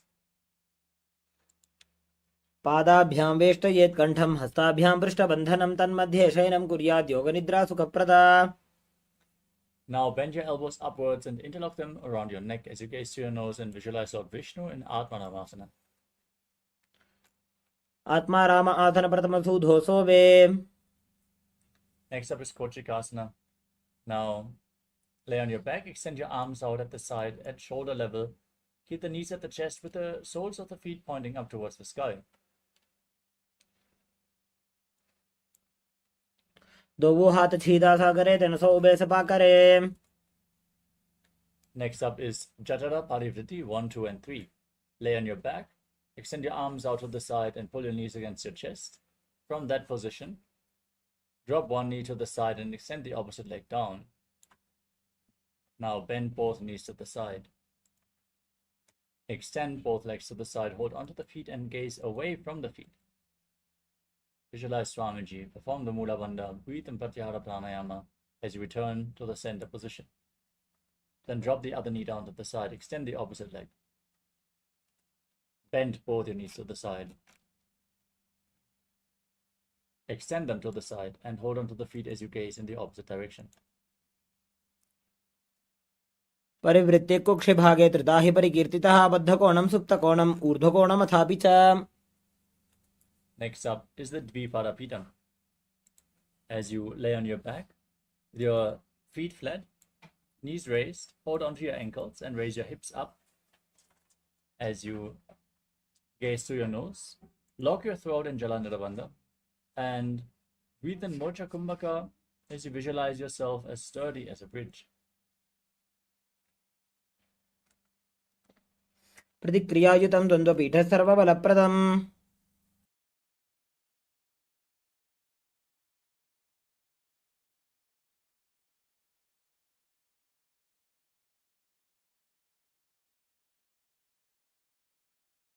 Next up is Paryankasana. From the same posture, now bring your hands over top of your shoulders, fingers pointing towards your feet. And then lift your entire body off the ground. Push your hips up high. As you breathe calmly through your nose in Sahaja Kumbhaka, visualize yourself as sturdy as stone furniture. उत्तानशयनमस्ततलाभ्यां भूमिमष्टभ्यः पादतलाभ्यां भूमिं धृत्वा. Lower yourself back down and pull your knees towards your chest as you place your hands on the respective shoulders and move your hips in a circular motion. Visualize yourself as a dog playfully rolling around on its back in Shvotanasana. शवत् शरीरं संस्थाप्य जानुनी सम्मील्य नाभुवाणीजा.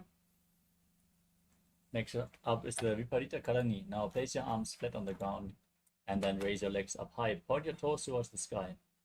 As you breathe in Mocha Kumbhaka with Jalanirabandha and Mula Bandha engaged and move your legs in a circular motion as you visualize Swamiji in your inner space. भूतले सशिरो दत्त्वा खेनये चरणद्वयं विपरीतकृतिश्चैषा सर्वतन्त्रेषु गोपिता. Now stop the movement of your legs. Point your toes up. Be stable and sturdy in Viparita Karani too. Karni विपरीताख्या सर्वाधिव्याधिनाशिनी नित्यमभ्यासयुक्तस्य जाठराग्निविवर्धनी. Now drop your toes down over top of your head, touching the ground as you interlock your fingers behind your back. Push your hands into the mat and visualize yourself as a plow in Langalasana. नरकासने स्थित्वा नासिकाप्रदेशे भूमौ पादपृष्ठे स्थाप्य. Now raise your arms over top of your head and hold on to the feet. As you breathe in Jalanirabandha, visualize Lord Paramashiva and internally chant Om Nithyananda Paramashivoham as this is one of the 84 asanas revealed directly by Lord Paramashiva himself, Shaita Paschimatanasana. तानं शयित्वात् कुर्वीत शयितपश्चिमतानकम्. Next up is Supta Konasana. From the same position, now separate your feet. Bring your hips over top of the shoulder level for balance as you visualize Swamiji in your inner space. परिवृत्ति कुक्षिभागे धृता हि परिकीर्तितः. We move on to Chakradasana. Bring your feet back together, hold onto your ankles, and then roll onto your back as you visualize yourself as a chakra, a wheel. शवासनस्तद्वौ पादौ कुर्यान्मस्तकतः परो व्युत्क्रमेण ततः शीघ्रम् एतत् सर्वस्य साधनम्. Next up is Supta Prasarita Parangushtasana. Now extend your legs vertically and hold onto the big toes in Prana Mudra. Visualize Swamiji. Breathe in Ujjayi Pranayama as you separate your legs wide to the side. Visualize Swamiji in Supta Prasarita Parangushtasana. उत्तानपादं क्रौञ्चं च मरीचिं वीरभद्रकं नटराजं त्रिकोणं च सुप्ताङ्गुष्ठप्रसारणे. Now join your feet back together. Hold onto the big toes above your body, arms and legs straight as you visualize Swamiji in Supta Parangushtasana. उत्तानपादं क्रौञ्चं च मरीचिं वीरभद्रकं नटराजं त्रिकोणं च सुप्ताङ्गुष्ठप्रसारणे.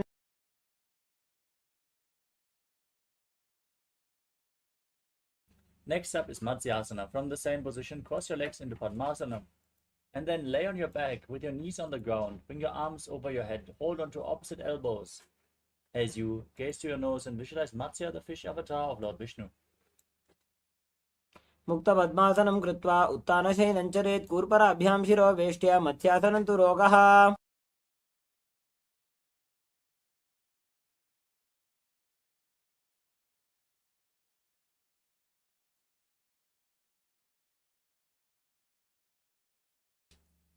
Next up is Parasharamasana.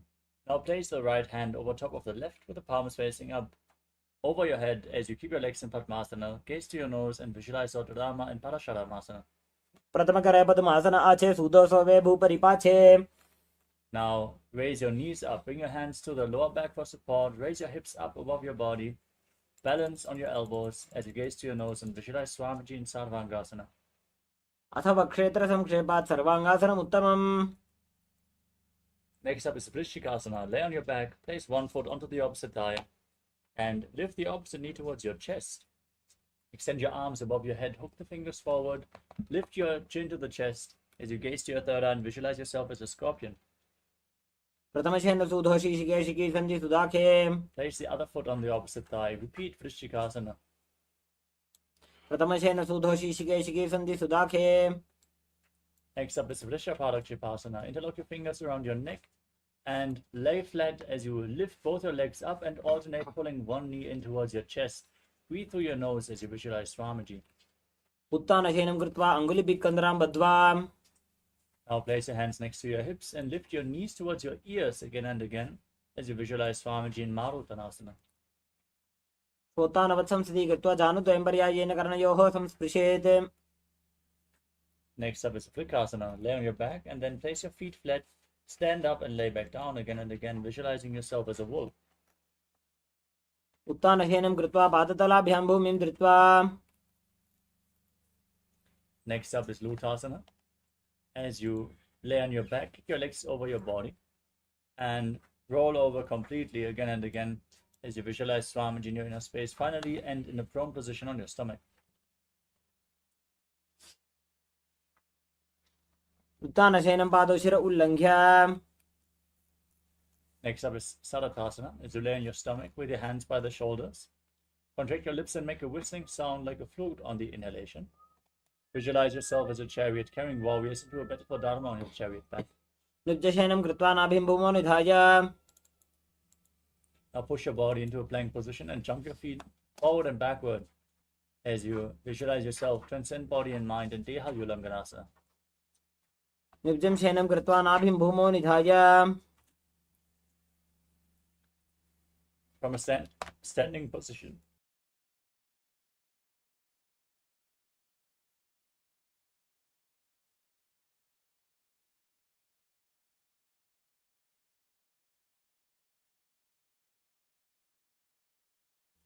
From a standing position, lean forward and down, place your hands on the mat, and walk around on hands and feet as you visualize yourself as a wise 60-year-old elephant in Jatyasana.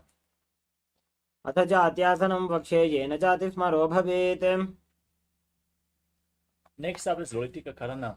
Now stand in Arimandi position. Heels together, toes pointing outwards, knees bent. Raise your elbows to the shoulder level and rotate your arms around your body as you move your head in all directions.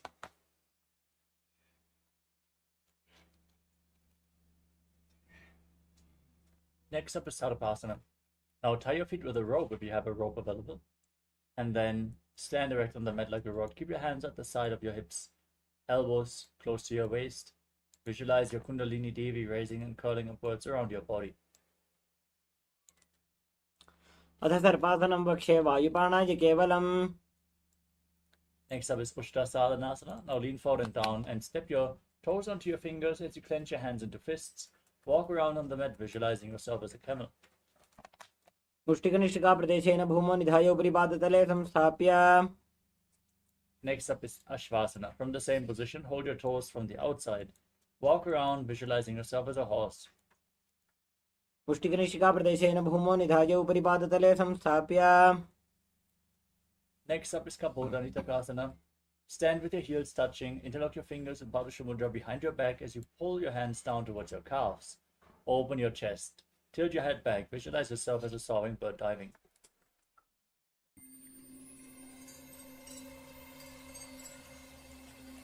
I welcome you all with my love and respect. Let you all open all your three eyes. Om Nithyananda Paramashivoham.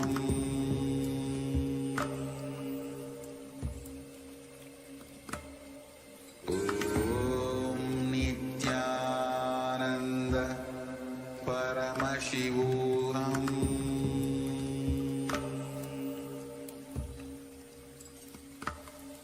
Om Nithyananda Paramashivoham.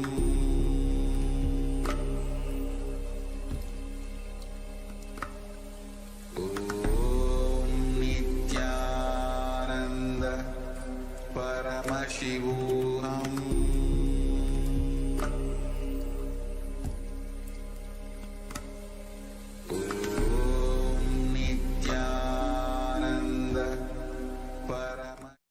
Nithyananda. Sorry for the technical glitch. Let us now continue with Kapota Nithyananda. Stand with your heels touching and interlock your fingers behind your back. Pull them down towards your calves. Open your chest, tilt your head back as you visualize yourself as a soaring bird diving in rapid speed.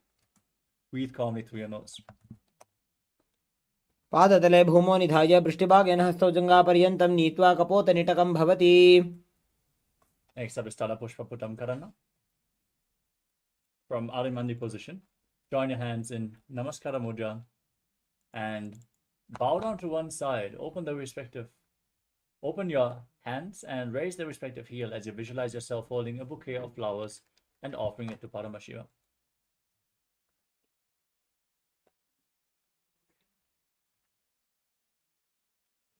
Next up is Khadgasana.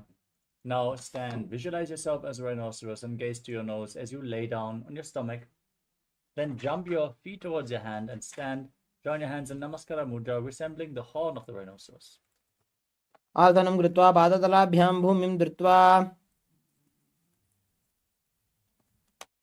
Next up is the Uttanottanam. Now hold weights and squat down and stand back up again and again as you gaze to your nose and visualize Swamiji in your inner space. सरलं स्थित्वा ऊर्ध्वं बाहु नयेत्.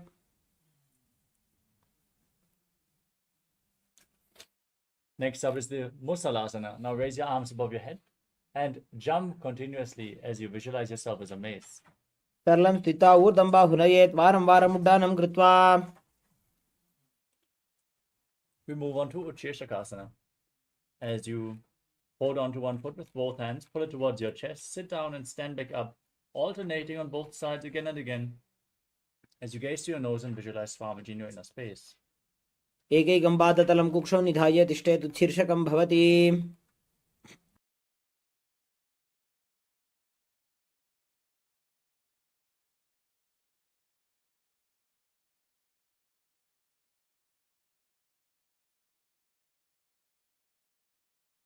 Next up is Parshvajanukarana. Now stand with the toes of one foot pointing out to the side and lift the other knee up towards your chest and circle it with your arm and hold the hand in a fist as you place the other hand on the respective inner thigh with the fingers pointing inwards.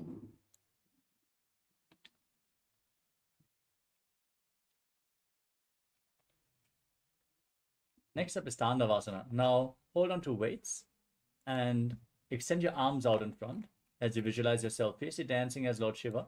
Lift one leg and sit down and stand back up on the other leg. एकेन पादेन स्थातव्यं ताण्डवासनं भवति. Next up is Brahmanasana. As you lift the left foot against the inner right thigh, keep the heel at the perineum and your hands relaxed by the side as you visualize Lord Brahma blessing you from within.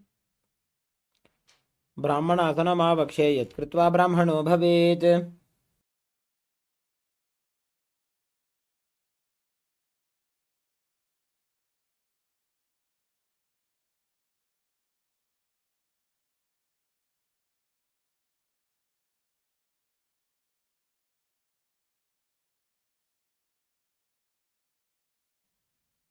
Next up is Garudasana 3.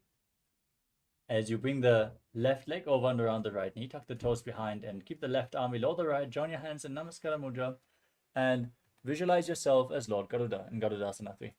उत्तानकूर्मपीठश्च संयमस्गारुडमेव च.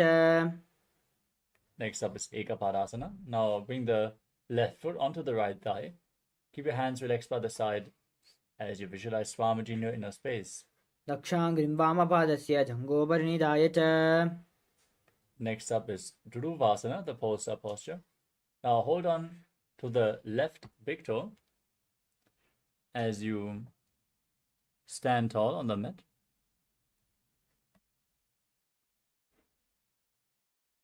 Then extend the leg out to the side and rotate quickly on the standing leg as you visualize yourself as the North Pole star. एकेन हस्तेन दण्डरूपस्य एकस्य पादस्य अग्रं धृत्वा. Next up is Trivikramasana. As you lift one leg behind your neck, stand tall, sit down and stand back up. Perform the 3 steps of Lord Vishnu as you visualize Lord Vishnu blessing you from within. ग्रीवायं पादं संस्थाप्य स्थातव्यम् उत्थातव्यं त्रिविक्रमासनं भवति.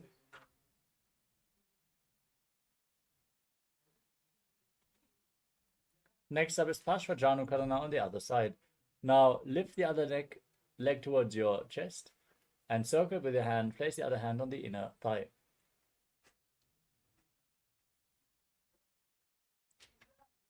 Now repeat Tandavasana on the other side. Extend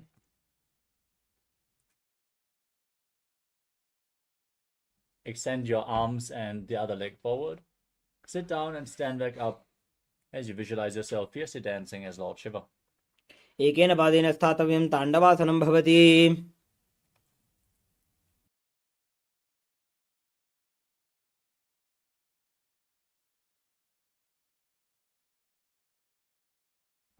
Next up is Brahmanasana on the other side. Pull the right knee up with the right foot against the left thigh. Your hands relaxed by the side as you visualize Lord Brahma blessing you from within. ब्राह्मणासनमावक्षे यत् कृत्वा ब्राह्मणो भवेत्. Now repeat Garudasana 3 on the other side. Bring the right foot over and around the left knee. Tuck the toes behind and bring the right arm below the left. Join your hands in Namaskara Mudra, visualizing yourself as Lord Garuda. उत्तानकूर्मपीठं च संहद्गारुडमेव च वाताजनं गोमुखं च भारद्वाजं त्रिविक्रमम्. Place the right foot onto the left thigh. Keep your hands by the side. Visualize Swamiji in Ekapadasana on the other side. दक्षाङ्घ्रिं वामपादस्य जङ्घोपरिनिधाय च. Now repeat Dhuruvasana, the pole-star posture on the other side. As you hold onto the right big toe, extend the leg out to the side and rotate quickly as you visualize yourself as the North Pole star. एकेन हस्तेन दण्डरूपस्य एकस्य पादस्य अग्रं धृत्वा Now repeat Trivikramasana on the other side. Lift the leg behind your neck. Stand tall, sit down, stand back up. Visualize Lord Vishnu blessing you. ग्रीवायां पादं संस्थाप्य स्थातव्यम् उत्थातव्यं त्रिविक्रमासनं भवति.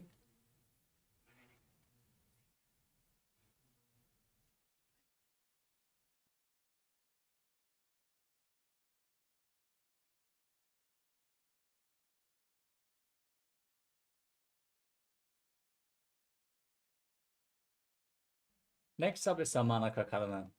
Now stand with your heels touching, toes pointing outwards, and your hands slightly extended away from your hips.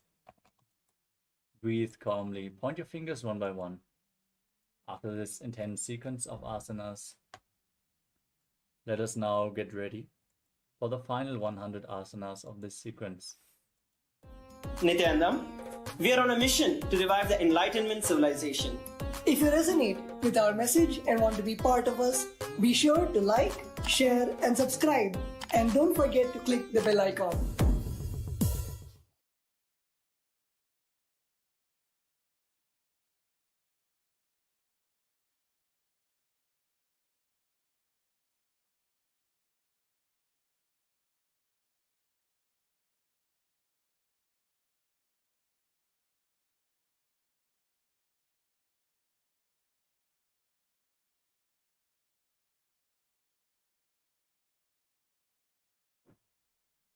Next up is Gorak Anjali Asana. Now squat down and bring your hands from the outside in between the two legs. Interlock your fingers in front of your navel as you visualize the great sage Goraknath, founder of the Natha Yoga Hindu Sampradaya. Breathe in Jivachala Kumbhaka, which is inhaling deeply, and then holding the breath, moving the prana freely along with your will. प्रथमहि बोहो ये बाहुरी नीच पुनिहोवे. Next up is Kanchi Asana. As you squat down, interlock your fingers behind your back and visualize Swamiji in your inner space. ऊर्ध्वमध्यात्मस्थौ निवेश्य नितम्बं धृत्वा. Next up is Bhairo Asana. As you squat down with your heels together,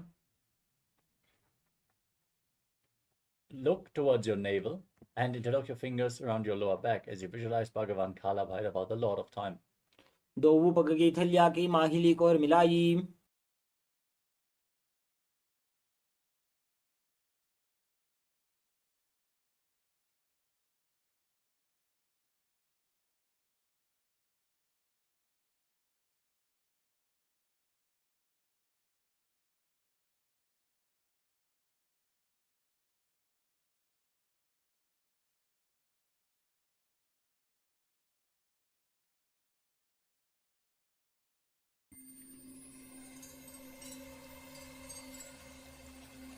I welcome you all with my love and respect. Let you all open all your three eyes. Om Nithyananda Paramashivoham.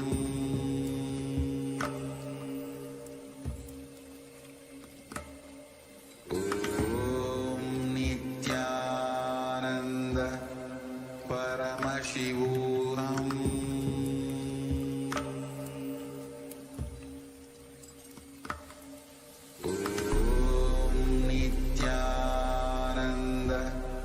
Paramashivoham.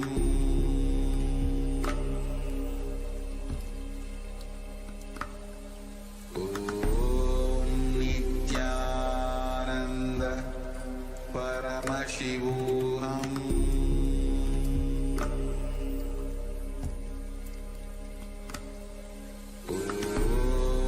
Nithyananda Paramashivoham.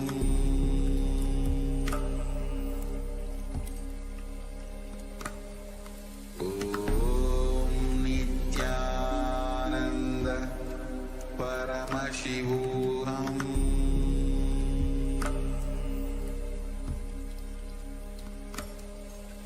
Om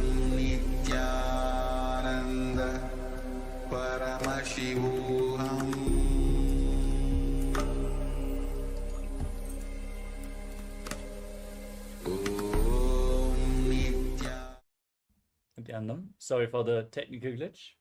Let us now move on to the next asana, which is Varahasana. From a squatting position, heels together, toes separated, join your hands in Anjali Mudra, place them behind your neck with the fingers pointing down towards the ground. Gaze to your nose as you visualize yourself as Varaha, the boar avatar of Lord Vishnu. पागतली की माहिली core मिलाई फना पानी उकड़ मोड़ वैसे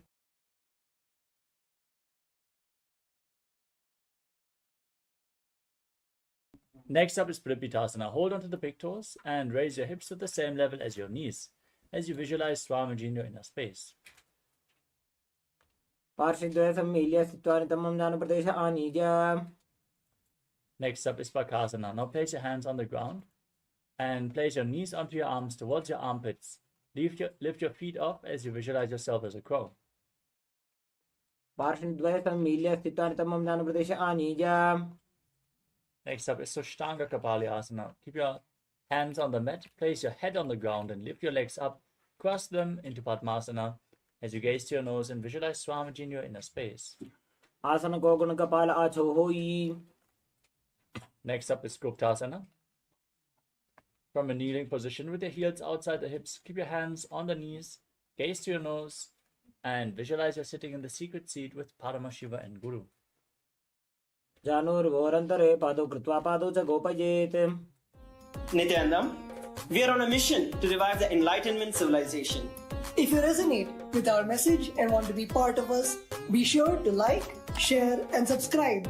And don't forget to click the bell icon.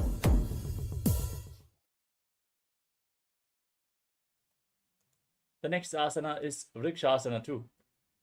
Now place your hands on the ground and lift your body up into a handstand. You can lean against the wall or ask a partner to assist you in the performance of this asana as you visualize yourself as a tree with deep roots growing into the ground. सप्तचक्रक्षालनाय vrikshasana विशेषकान्. Next up is Shiva Asana. From the handstand position, gaze to your third eye and visualize that Tejas energy is flowing to your third eye, rejuvenating your body. दो पग जोड़ी माही Gulf मिलाए. Next up is Matsyasana 2. Place your hands on the ground and step your feet back into a plank position. Lower your body down to the mat and push it back up again and again as you visualize yourself as a fish. निब्जं शयनं कुर्परो पार्श्वभागाय मूर्धकृत्य. As you lay on your stomach, place your hands on the hips and lift your head and chest from left to right as you visualize and move your body like a snake in Sarapasana 2. निब्जं शयनं कृत्वा हस्तौ नितम्बं संस्थाप्य.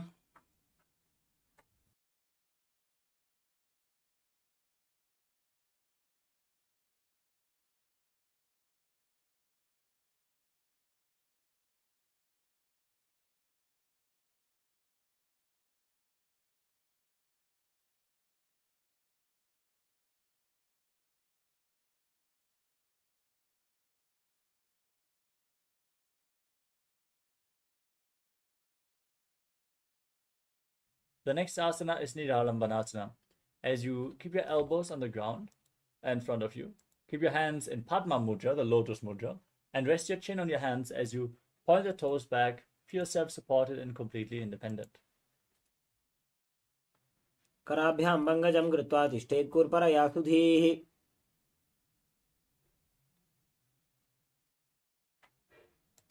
Next up is Chaturasana. Now bend your knees and place your hands on the ground. Straighten your arms to bring your upper back to the raised feet. Visualize yourself as an umbrella protecting your guru from the sun rays. अर्ध्यासनं स्थित्वा हस्ततलाभ्यां भूमिमष्टभ्य. Next up is Vajrasana. Sit down on your heels. Keep the feet flat and lean forward. Place your hands on the mat and your forehead as well as you gaze to your nose and visualize yourself as Vajra, the weapon of Indra. इदानीं गर्भिणीनां योगाभ्यासो यथा लघुसुखप्रसवलाभाय प्रोच्यते प्राक्तने पथि.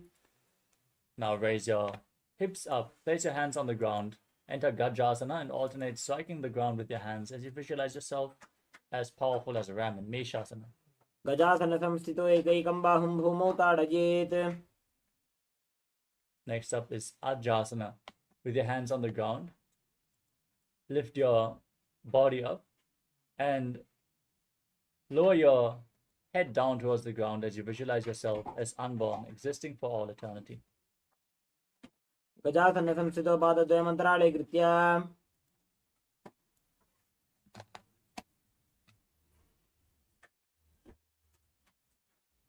Next up is Dhanantarasana. In a kneeling position, hold on to the big toes and pull them towards your perineum. Then place your hands on top of the knees, gaze to your nose, visualize Swamiji and breathe in Ujjayi Pranayama. पूर्व विधि परिहाता की काकसी से फणा शरा मोड़ी. Now interlock your fingers in front and move your arms from left, right, up, down, in all directions. Give massage to the joints and muscles of your body as you interlock your fingers behind and repeat the movement in the Angamotanam, visualizing Swamiji. हस्तयोः अङ्गुलीर्बद्ध्वा हस्तयोर्मध्याचर्मङ्गं निष्कासयित्वा. Next up is Garudasana 4. Now, from a kneeling position, turn your feet outwards so the toes are pointing to the side. Keep your thighs and calves on the ground, hands on the knees, and visualize yourself as Lord Garuda flying Lord Vishnu and Lakshmi on his back. जङ्घोरुभ्यां धरां पीड्य स्थिरकायो द्विजानुना. Now, join the soles of your feet and point the feet back as you spread your knees and hold onto your ankles. Place the front of your buttocks on the ground, gaze to your third eye, and visualize yourself residing in the blissful space of a temple. अथ वक्षे वीरनाथ आनन्दमन्दिरासनम्. Now overlap your feet and sit on the heels. Keep your hands underneath your knees as you press your tongue up flat against the top of your mouth in Mandukya Mudra. Pull your stomach in and up and visualize yourself as a frog in Mandukasana 2. पृष्ठं सम्पीड्य गुल्फाभ्यां जान्वङ्गे सबले आकृतिः. Next up is Narasimhasana. Now tuck your toes, sit on raised heels, and place your hands on the mat, thumbs touching. Gaze to your nose, stick your tongue out, and exhale forcefully again and again, visualizing yourself as Lord Narasimha, the lion-man avatar of Mahavishnu, Narasimhasana. दो फणा पानी होए वैसे एड़ी दो गुदानी वैसे. With the toes tucked, sit on the heels and cover your mouth with your hands. Bring your thumbs underneath the teeth and close your mouth. Inhale through the right nostril, exhale through your mouth as per your capacity in Vishtaka Kumbhaka as you gaze to your nose and visualize yourself as Devi. दो बगा की एड़ी जोगी गोड़ा फनवाने अपनी होई. Next up is Makadasana as you gaze to your third eye. Bring the soles of your feet together, toes pointing back, sit on the heels, and imitate as if you are a monkey sketching itself as you visualize yourself as a playful monkey. दो बगदली संपुट आने तिनकी पृष्ठी भूमि पर इठाने. Now rise your knees up, bring the soles of the feet together, separate the knees and hold on to opposite elbows behind your back as you gaze to your nose and embody diamond-like strength for your Sangha in Vajrasangarasana. प्रथम पणा पानी होए वैसे दो एड़ी गुदानी वैसे. Now place your knees on the ground, overlap your feet to sit on the heels, and place your hands on the ground next to you. Pull your stomach in and up, gaze to your nose, and visualize perfect health in Kanjanasana. खञ्जनासनमावक्षे यत्कृत्वा सुस्थिरो भवेत्. Now place your hands on the knees and make your upper back and neck stiff like the shell of a turtle. Visualize yourself as a turtle as you gaze to your nose in Kurmasana. गुल्फौ च वृषणस्याधो व्युत्क्रमेण समाहितौर्जुकाय शिरो ग्रीवं कूर्मासनमितीरितम्. Now keep your hands on the knees, relax your back as you gaze to the nose and visualize Swamiji in Yogasana. गुदं नियम्य गुल्फाभ्यां व्युत्क्रमेण समाहितः. Now rise up onto your knees and cross your feet behind. Hold on to the calves with the fingers inside and the thumbs outside as you gaze to your nose and visualize a space of oneness with your Guru in Vijogasana. घोड़ा वामो बोहोई घोड़ा आड़ा राखे दोई. Now place the feet flat, hold onto your heels as you lean back, push your hips forward, and visualize yourself as a camel in Ushtasana 2. मेरुदंड ग्रंथि दाट्य संपिपादयिषु पुमान्. Lean back further, place your elbows and the back of your head on the ground as you gaze to the nose and visualize yourself as a lotus blooming in Jatyasana 2. दो एड़ी संपुट करे सोले मूलद्वारी धरे. Lean back even further, place your back on the ground, rise up and lay back down again and again.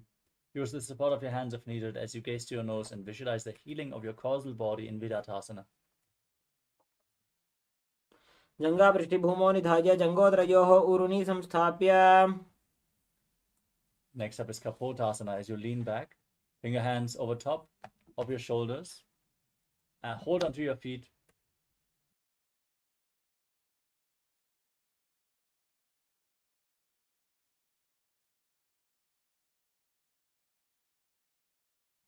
Try to reach for your feet and bring your head in between the knees, in between the heels, as you visualize yourself as a beautiful dove. जङ्घापृष्ठभूमौ निधाय जङ्घोदरयोः ऊरुनि संस्थाप्य. Next up is Varasana. Now rise back up. Hold on to opposite arms as you stand on your knees with the toes tucked. Gaze to your nose. This is the boon fulfilling posture. Receive your boon from Paramashiva in Varasana. जानुनि भूमौ संस्थाप्य हस्ताभ्यां बाहुपरस्परं धृत्वा. Next up is Varahasana 2. Now sit on raised heels. As you place your forearms on the ground, rest your head on your hands and visualize yourself as Varaha, the boar avatar of Lord Vishnu. सूर्यं चन्द्रं भेदनानि आसनानि निगच्छते. Next up is Mundasana. Now interlock your fingers, keep your head on the ground, support it with your hands. As you raise your hips, walk your feet forward, lift your legs up into another inverted posture. As you gaze to the nose and visualize yourself as a Level-3, breathe in Sahadra Kumbhaka. अधो मुण्डासनं वक्षे सर्वेषां प्राणिनां सुखम्. Lower your legs down, come to a kneeling position with your feet flat, sit on the heels, lean forward, place your head in between the knees, support it with your hands, elbows outside the knees. Inhale through the nose, exhale through the mouth.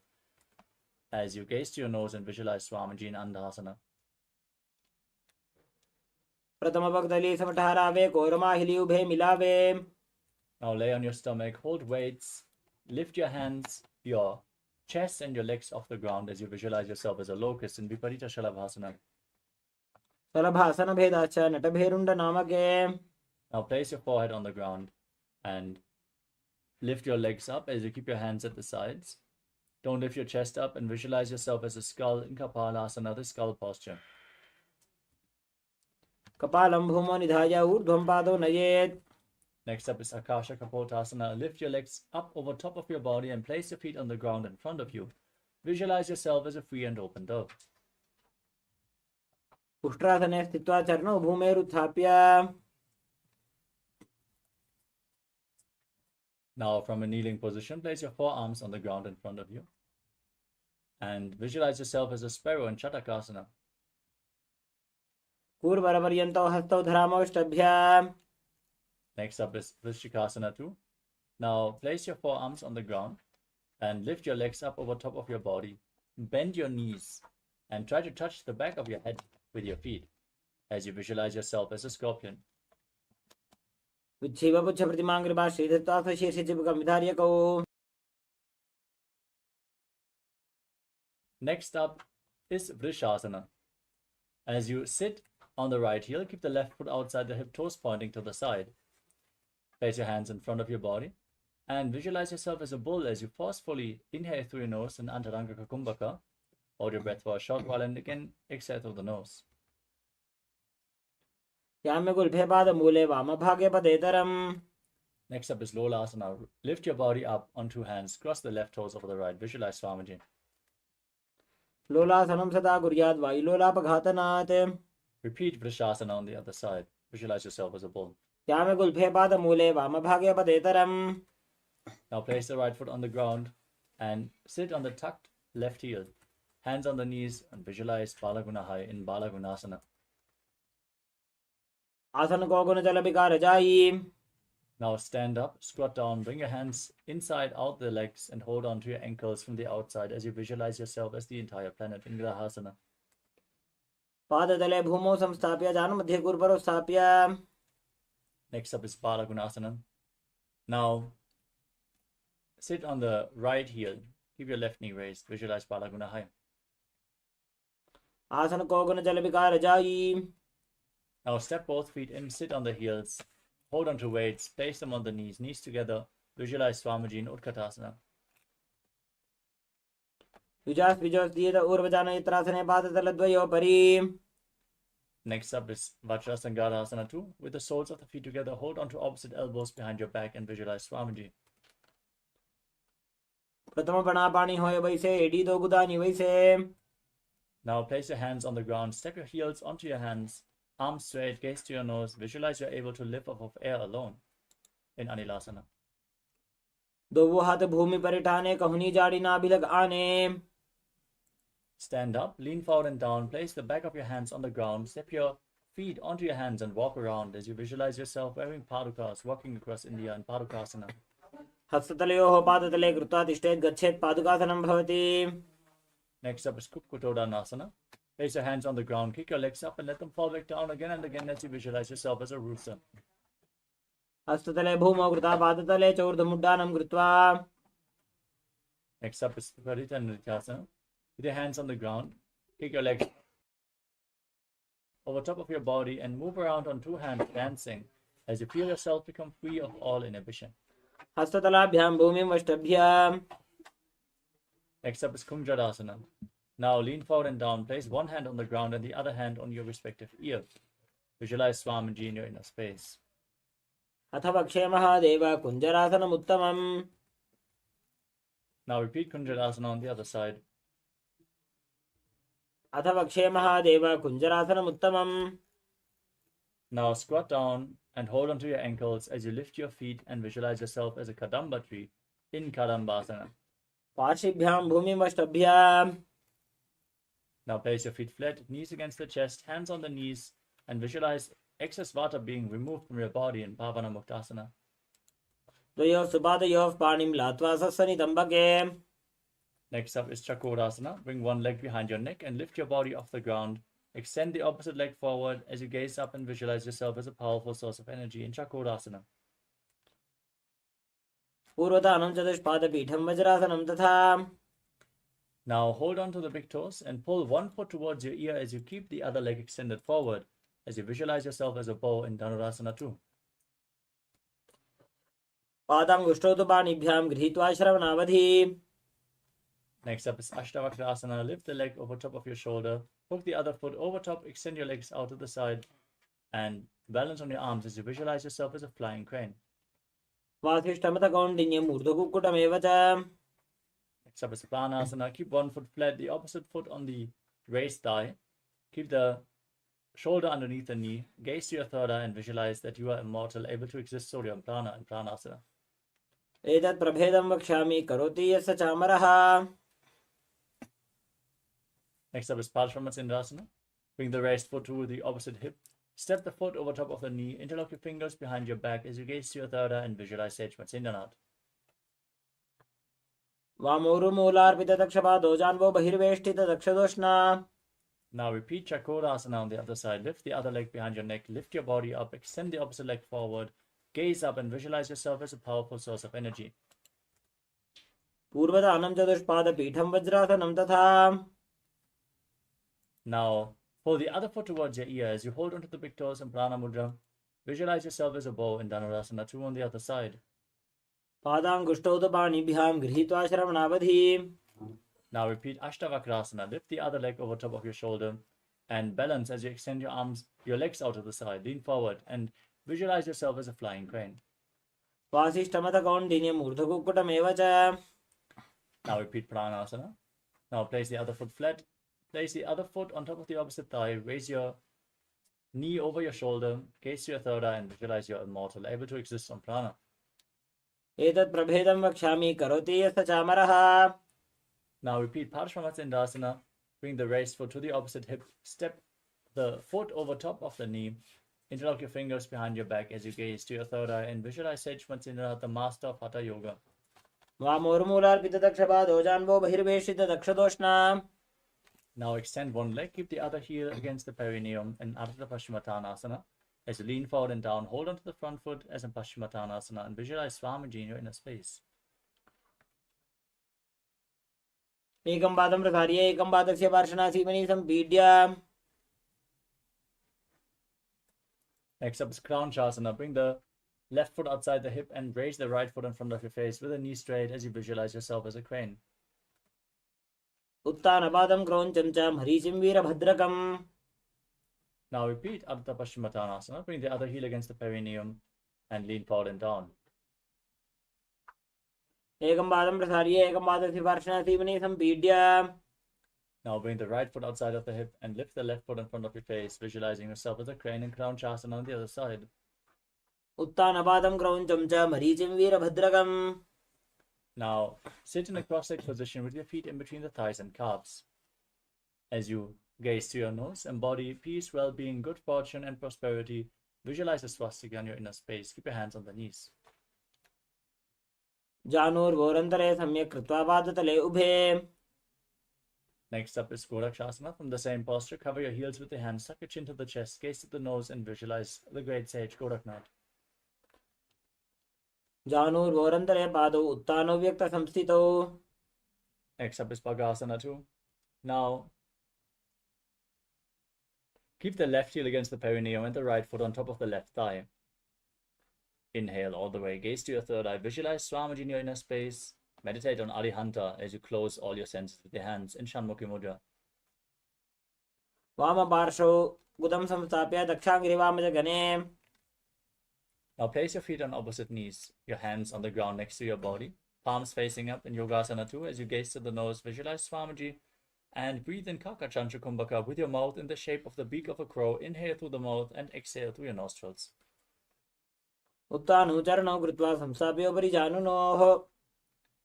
Now rotate your hands, place your palms on the ground, lift your body up. With the legs in Padmasana, visualizing yourself as a rooster in Urdhva Kukkutasana. वासिष्ठमतकौण्डिन्यम् ऊर्ध्वकुक्कुटमेव च.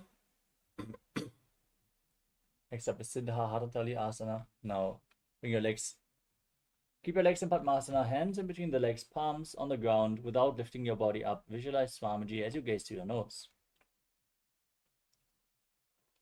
प्रथम पद्मासन को करें, हस्तों भूगोड़ासन दिधरे. Now push your body off the ground. Gaze to the nose as you visualize yourself as an elegant swan in Hamsasana. Kukkutasana स्थित्वा स्कन्धपर्यन्तं ऊरोनि नीत्वा. Next up is Kardmukasana.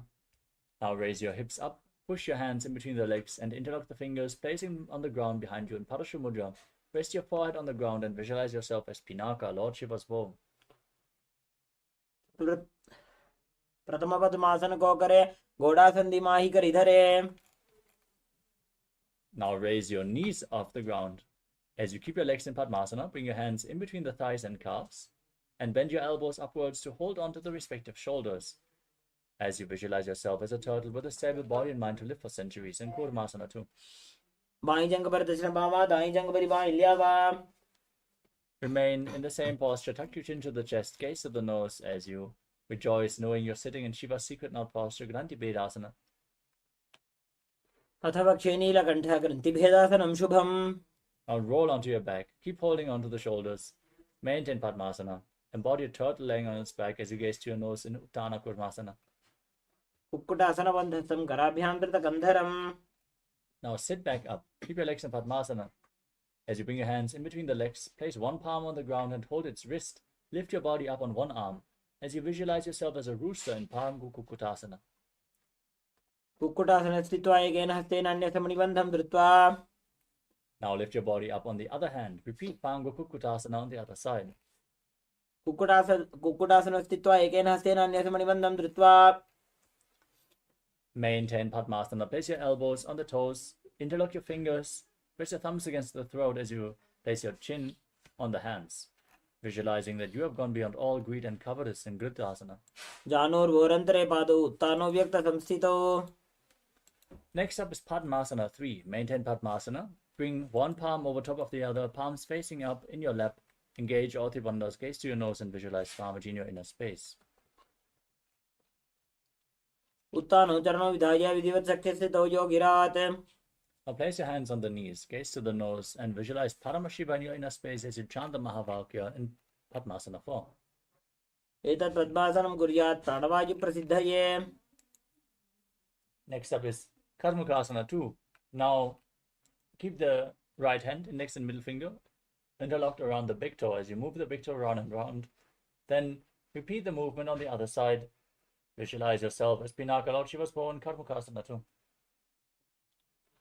अथान्यासनमावक्षे योगपूरकरक्षणात्. Now cross your arms behind your back. Keep your legs in Padmasana. Engage all three bandhas and hold on to the big toes in Prana Mudra as you gaze to your nose and visualize yourself as Lord Shiva's bow in Karmukasana 3. Karmukasanamakshittya udare purayet sukham. Now maintain the posture, raise your chest, gaze up, and visualize yourself as the action of Paramashiva's third eye, destroying anything you come across.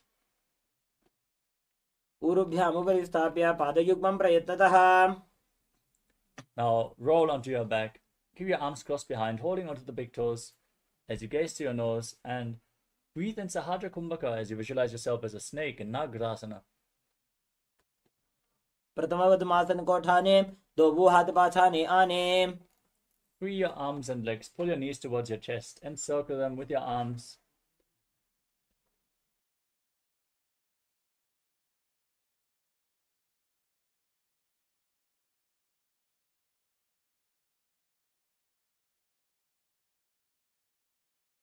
Bring your chin to the knees and squeeze your body into a ball in Kandukasana.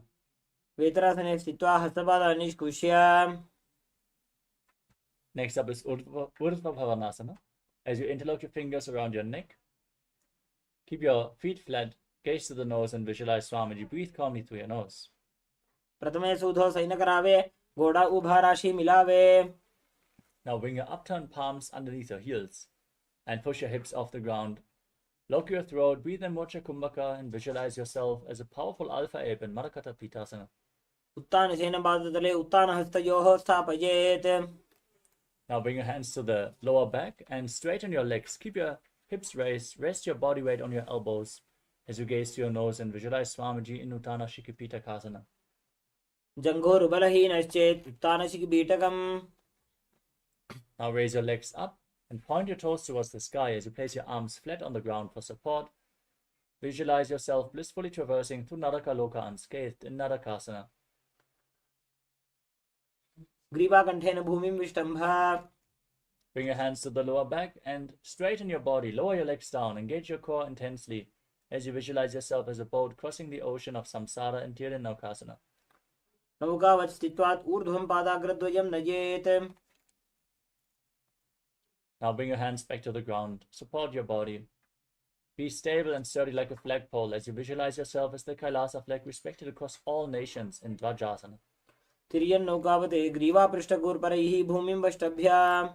Now lower your body down to the ground for the final asana of the sequence, Vritasana. Keep your hands by the side of your body and completely unclutch from any movements of your body and mind. Pull your perineum up. Forcefully pull the Kundalini Shakti up towards your Brahmananda, the crown of your head, in Shakti Charan Mudra. As you visualize your body is dead and Swamiji, the Supreme Pontiff of Hinduism, is liberating you. Internally chant Om Nithyananda Paramashivoham. Uttanam shavavad bhumau shayanam toshavasanam shavasanam shramaharam chitta vishranti karanam.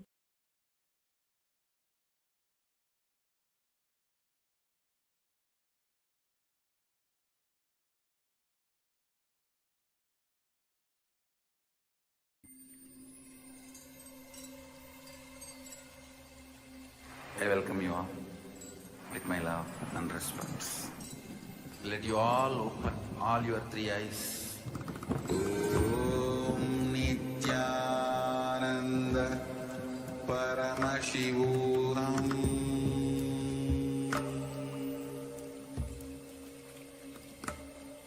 Om Nithyananda Paramashivoham.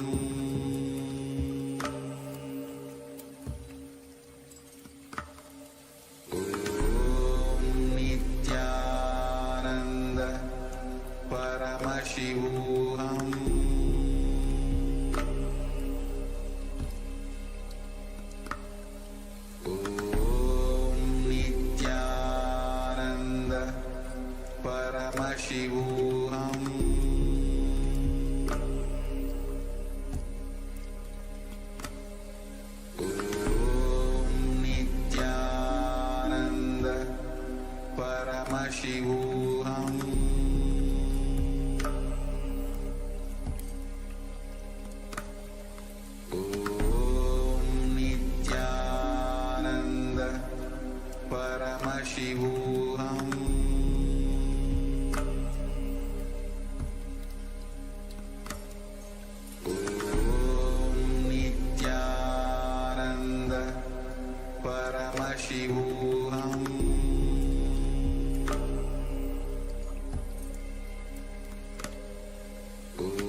Paramashivoham.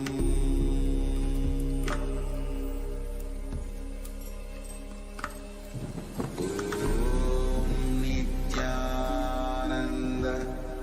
Paramashivoham.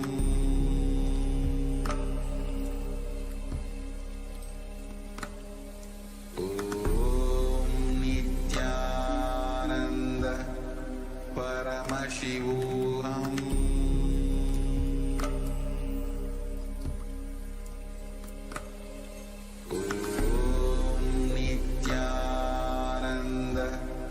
Paramashivoham.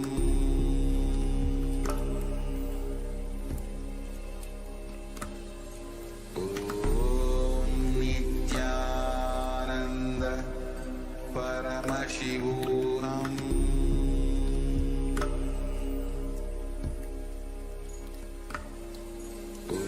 Om Nithyananda Paramashivoham. Paramashivoham.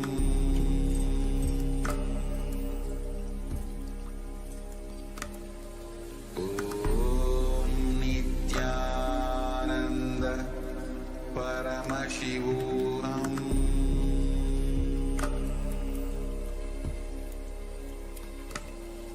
Om Nithyananda Paramashivoham.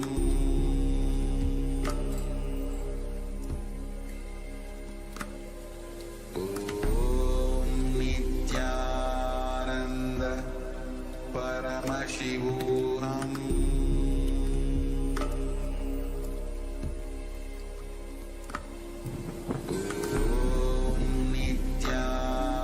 Nithyananda Paramashivoham.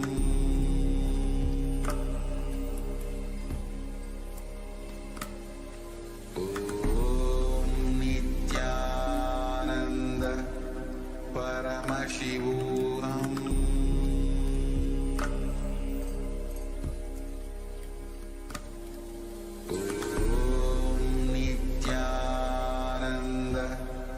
Paramashivoham. Om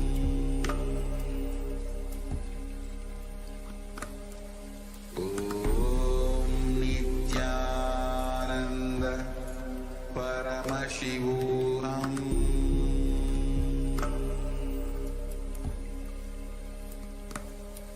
Om Nithyananda Paramashivoham.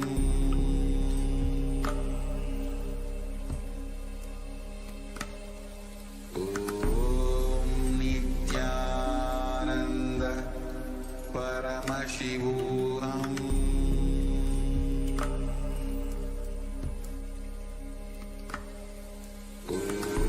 Om Nithyananda Paramashivoham.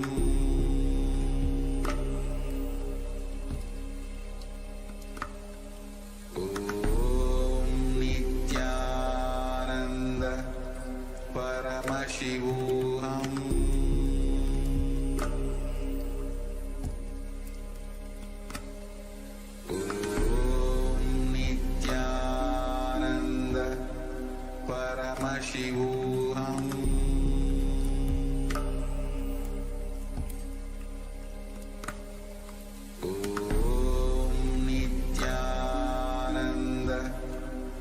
Paramashivoham.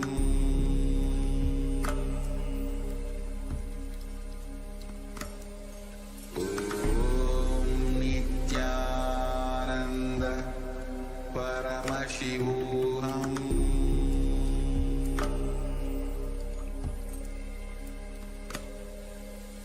Om Nithyananda Paramashivoham.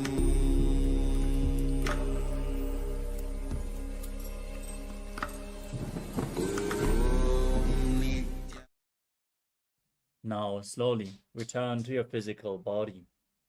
Wiggle your fingers and toes, your wrists and your ankles, your elbows and your knees. Pull your knees up towards your chest. Rock your body from side to side as you slowly return to a comfortable seated position.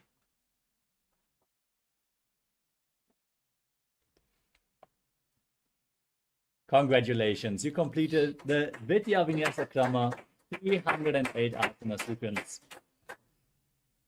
With this, we come to the conclusion of the Dvitiya Vinyasa Krama.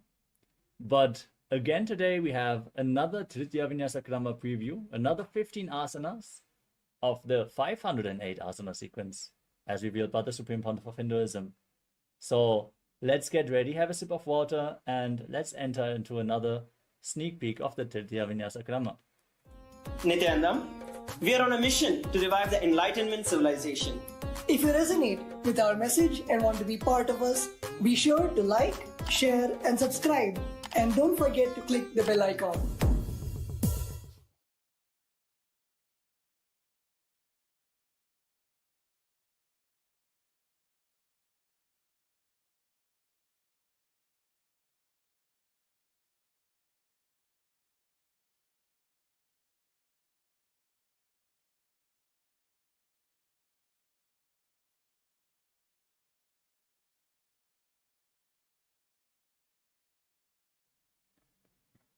The first asana is Bhaira Asana 2. Now sit on your knees and place your perineum onto the right heel. Place the left heel on your navel with the toes towards your chest. Keep your hands up, interlocked, gaze to your nose, and visualize yourself as an alpha wolf, the head of a wolf pack. मूलद्वारिटिक बैसे धरे वामपाद उदसूधो करे. Next up is Badha Matsyendrasana. Now sit with the right foot on top of the left thigh. Place the left foot over top of the right leg and twist your elbow around the raised knee and interlock your fingers as you bring the other arm behind your back. Gaze to your nose and visualize the great sage and yogi Matsyendranath, the founder of Hatha Yoga. मत्स्येन्द्रपीठं चरर प्रदीप्तिं Prachanda रुक्मण्डल खण्डनास्त्रम्. Next up is Badha Konasana. Sit and bring the soles of the feet together. Interlace your fingers around the toes. Keep your elbows straight. Gaze to your nose and visualize Swamiji in your inner space. पद्मं ब्रह्मं तथा सिद्धं स्वस्तिकं वज्रमासनम्. Next up is Bhadrasana 4. With the soles of the feet together, place your right hand on top of the heels and the left hand on top of the right. Gaze to the tip of your nose as you visualize yourself as Lord Bidavata. वासिष्ठमथ कौण्डिन्यम् ऊर्ध्वकुक्कुटमेव च. Next up is Yonyasana.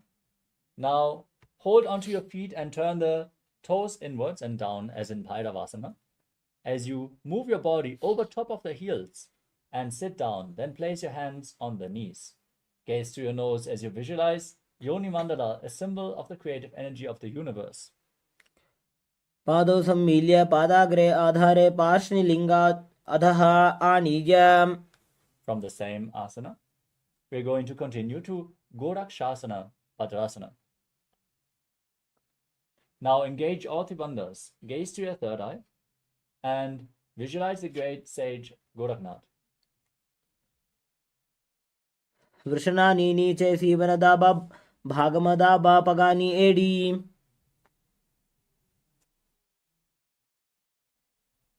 Next up is Kama Dahanasana. As you sit and bring the heels to your perineum, interlace the fingers and hold the feet firmly. Gaze to your third eye as you visualize Swamiji, the Supreme Pontiff of Hinduism, burning up all your patterns with his love.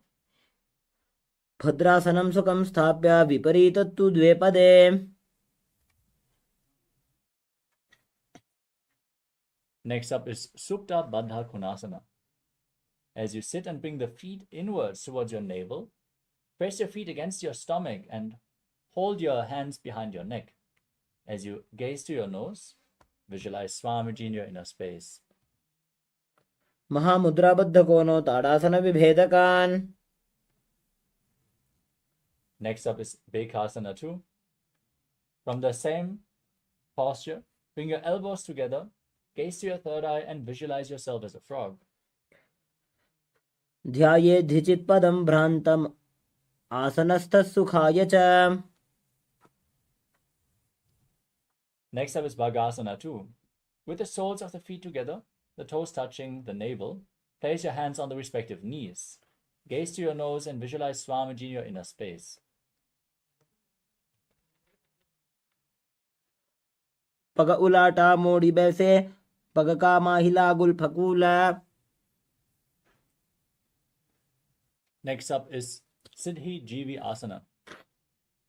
As you sit and bring the soles together at the perineum, raise the toes upwards, keep the heels on the ground, hands on the knees, gaze to your nose, pull your stomach in and up in Uddiyana Bandha, and visualize yourself as living the life of a perfected yogi. पग को सोजो जाई. Next up is Panipatra Asana. As you keep the soles of your feet together, the toes raised, join your hands in Anjali Mudra in front of your chest, and visualize yourself as the source of water. नाभौ संस्थाप्य गुल्फौ च तन्मध्ये कर पात्रतम्. The next asana is Saptarishi Asana. Now sit and press the 2 feet into the respective armpits. Form a finger lock and place your hands on top of your head. As you gaze to your nose, visualize yourself as one of the 7 Saptarishis. दोवु पग के पगथले तिनके लालिका जुसोज.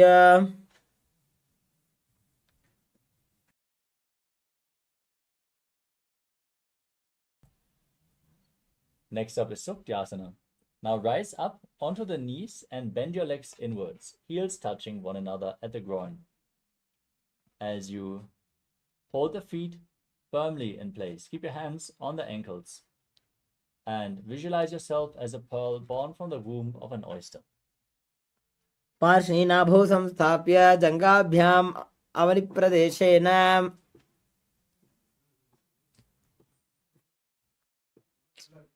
Next up is Sthitarasana. As you keep your legs crossed, as in Padmasana, place your hands down on the mat in front of your body, lean forward, press your hips down, and lift your head up. Stick the tongue out and gaze to your third eye. As you sit and be in the space of Advaita, oneness with Swamiji. जामुनो पगने फाने डावा पगनी आगनी चे.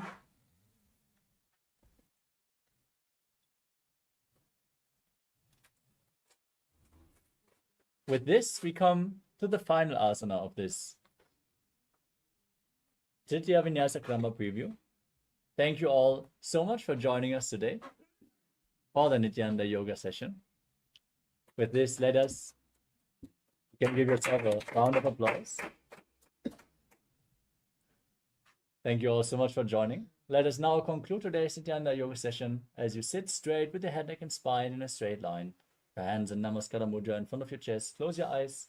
Take a deep breath. Visualize Swamiji as you chant the Purna mantra.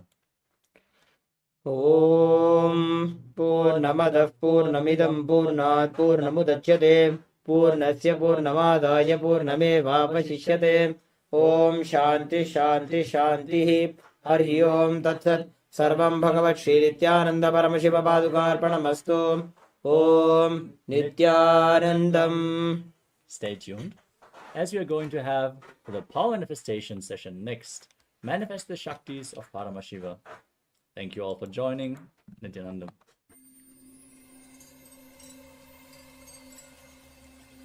I welcome you all with my love and respect.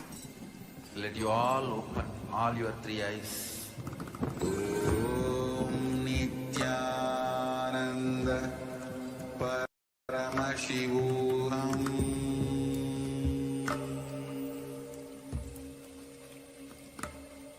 Om Nithyananda Paramashivoham.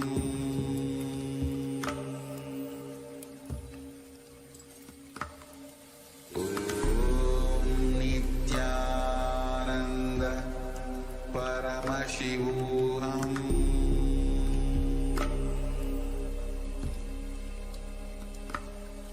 Om